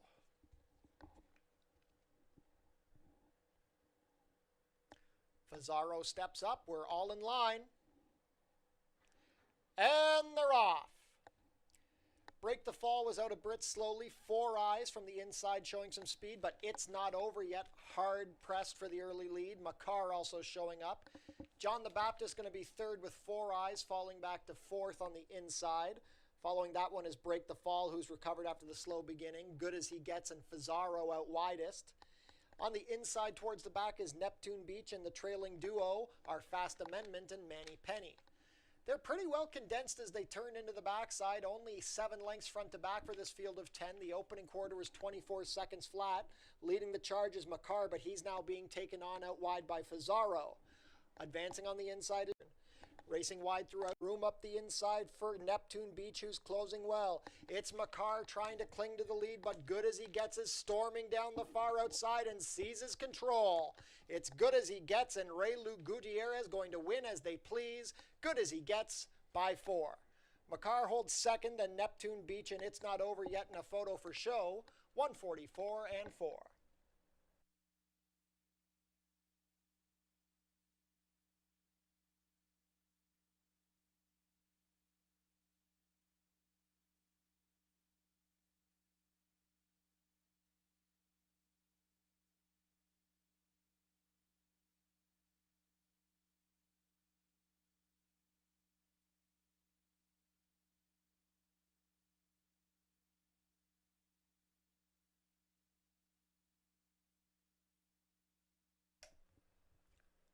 Unofficial in race 8, the winner is number 7, Good As He Gets. Second is the 3, Makar. It's a show photo.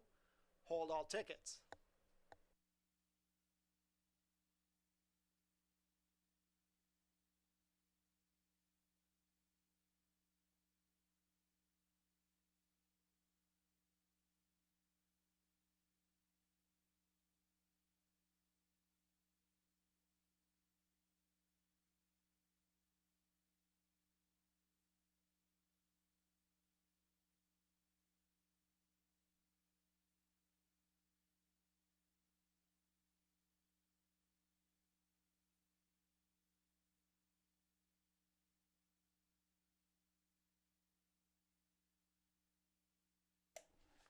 In the show photo, it's the number 5, Neptune Beach, over the 6, It's Not Over Yet. So your unofficial race 8 order is 7, 3, 5, 6.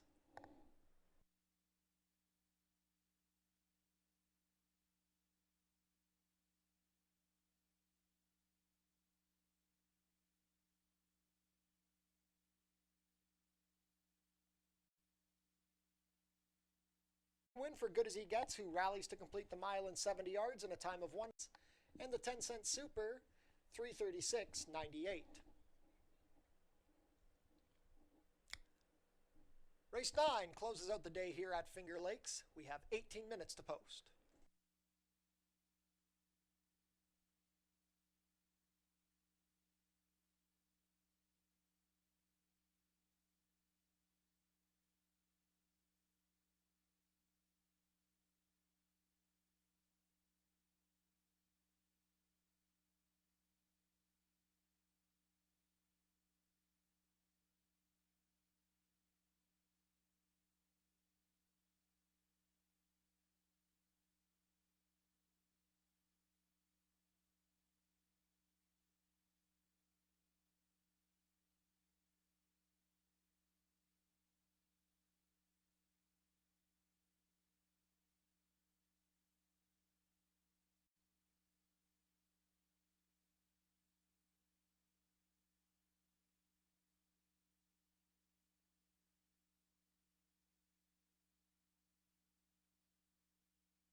Okay, we're getting ready for the last race on this Tuesday card, the final Tuesday of the 2025 meet. One more day of the 2025 season. That's tomorrow. Will be closing day, 12:10 first post. Hope you join us for that final day of racing. Should be a lot of fun as we say goodbye for another season before coming back for 2026. Looking back at the 8th, yeah, good as he gets, much better effort. I guess you could say he made amends for the loss last time would be the right way to say that, because he looked good in victory today for Dana Saul. Ray Lou Gutierrez aboard for the victory as he just kind of rolled like in that wet, fast racetrack that we had in the 8th. Well, we're down to 4 betting interests. We got a lot of scratches here in the last. So no trifecta, no super, no show wagering in the final race of the card.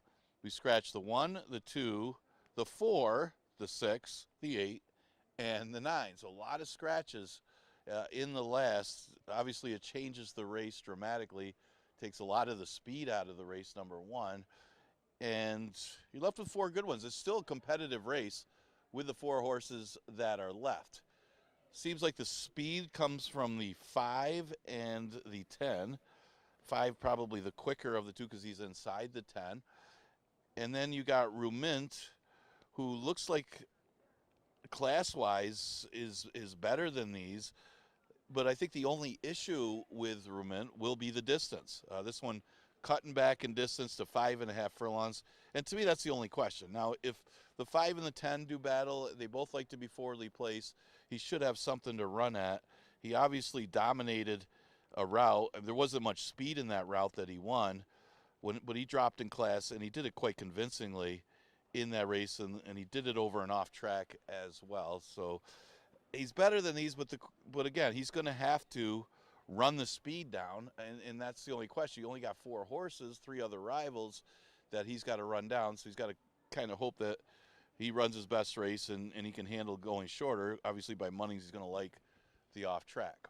He's a 6-5 favorite, logical horse in the last race. But again, there's some question marks because of the running style and because of the cutback and because of the distance. Now you look at the speed in here, the 5, Who Asked You? Who Asked You is faced better. The last time Who Asked You was in for the $5,000 tag, he won. He won, and he actually ran a good time for the day in the level. His last couple of races haven't been as good, and now he drops back to 5,000. He's dangerous if he can make the front over the 10. He's inside of the 10, and again, dropping to 5,000, got to be considering in here. Legrate just missed last time against an easier field. Bustin' Roxy as the speed on a day that the track did get a little bit speed favoring, was able to hold him off, and he was from a 10 post. So it was a good effort for Legrate after winning the lifetime condition. Again, a little bit tougher when you consider the other 2. I mean, he's considered the 2 Ferraro horses are probably better than Bustin' Roxy and some of the horses that he faced last time, but he's sharp enough. And again, he might have got beat more by the pace in the track last time. So see if how good he is. He might be the other rival, has a chance to win here. And Light Thoughts is no slouch either, because he's dropping back to 5,000. The last time he ran for 5, he won. Of course, he took advantage of a track that was really favoring speed, and the other speed inside of him couldn't get 6 furlongs, so he was able to take advantage of that situation. And he's another one. Obviously, any of these 4 would not be a surprise here. That's why it's a good competitive race, even though we're down to 4 betting interests. No try, no show, and no super in the last. So again, these are the scratches. The 1, 2, 4, 6, 8, and 9. And we'll be back tomorrow for closing day.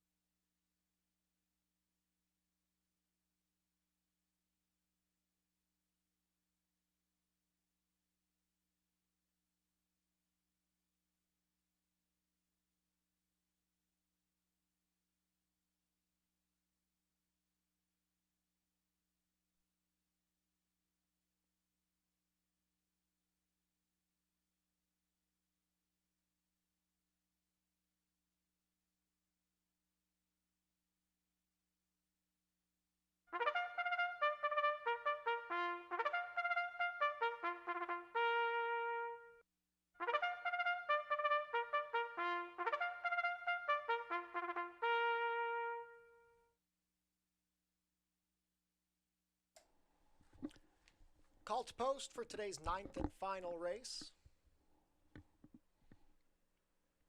No show, no try, and no superfecta wagering here in race 9. Race 9 post parade, scratch numbers 1 and 2. Number 3 is Rumint with Raylu Gutierrez. Scratch number 4. Number 5 is Who Asked You with Luis Perez. Scratch number 6. Number 7 is La Grotte with Andre Worry. Scratch numbers 8 and 9. Completing the field, number 10, Light Thoughts with Oscar Gomez. 1 minute to post for race 9, final race of the day here from Finger Lakes.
Two-minute warning for race 9.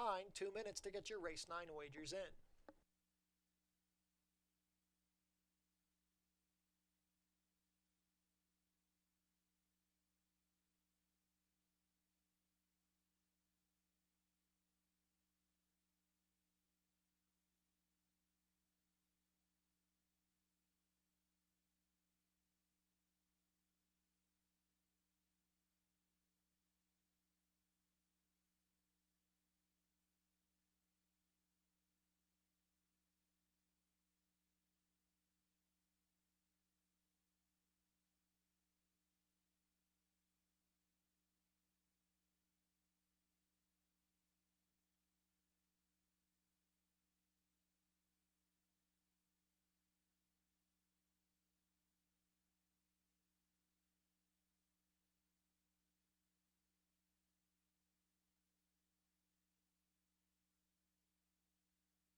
Race 9 field is behind the starting gate. It is now post time.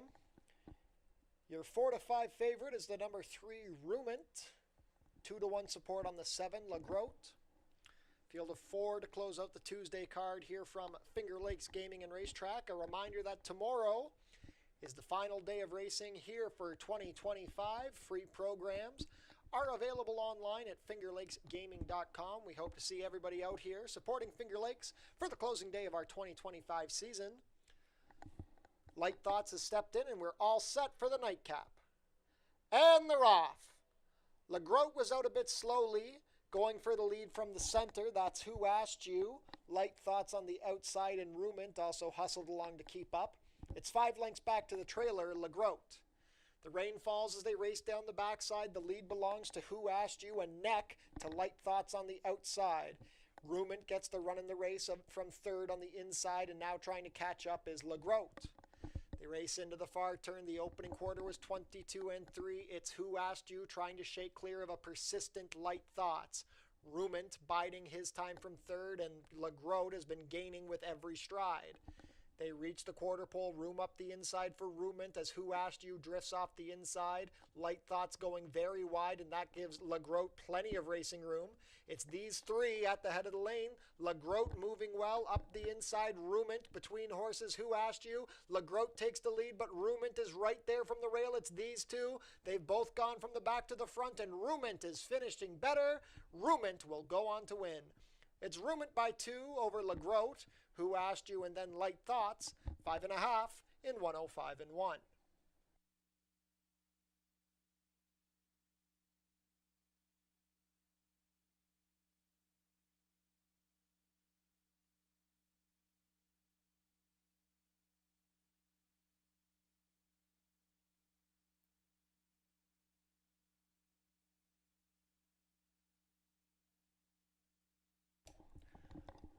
Unofficial in race 9, the winner is number 3, Rumant. Second is the 7, LaGrotte. Third, number 5, Who Asked You. And fourth, number 10, Light Thoughts. Unofficial race 9 order, 3, 7, 5, 10.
Now entering the winner's circle, your unofficial race 9 winner, number 3, Rumant. Rumant is a 4-year-old chestnut filly by Munnings out of Humant, bred New York by John Lorello. Ridden to victory today by Raylu Gutierrez. That's 3 on the day for Gutierrez. Rumant is trained by Michael Ferrero for Michael Foster. Back-to-back wins for Rumant, her 6th lifetime win in 22 starts. She rallies up the fence to complete the 5.5 furlongs in a time of 105 and 1. Congratulations to the connections of Rumant. Hold all tickets until race 9 is made official.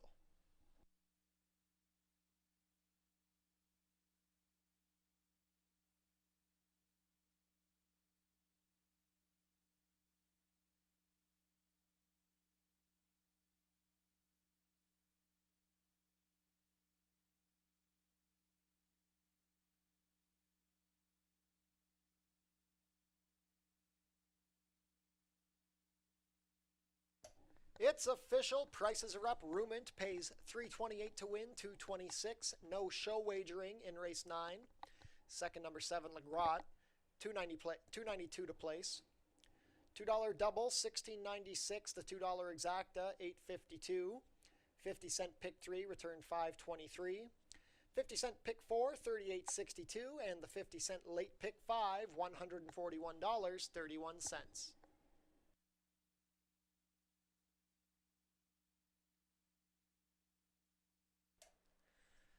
That concludes racing today here from Finger Lakes Gaming and Racetrack. We'd like to thank everybody who joined us here today. Tomorrow is the final day of the 2025 racing season here at Finger Lakes. Post time will be at 12:10. 9 races on tap tomorrow. Free programs available to download at fingerlakesgaming.com. We hope to see everybody out here or tuning in at simulcast locations. From all of us here at Finger Lakes Gaming and Racetrack, have a safe drive home and enjoy the rest of your Tuesday evening.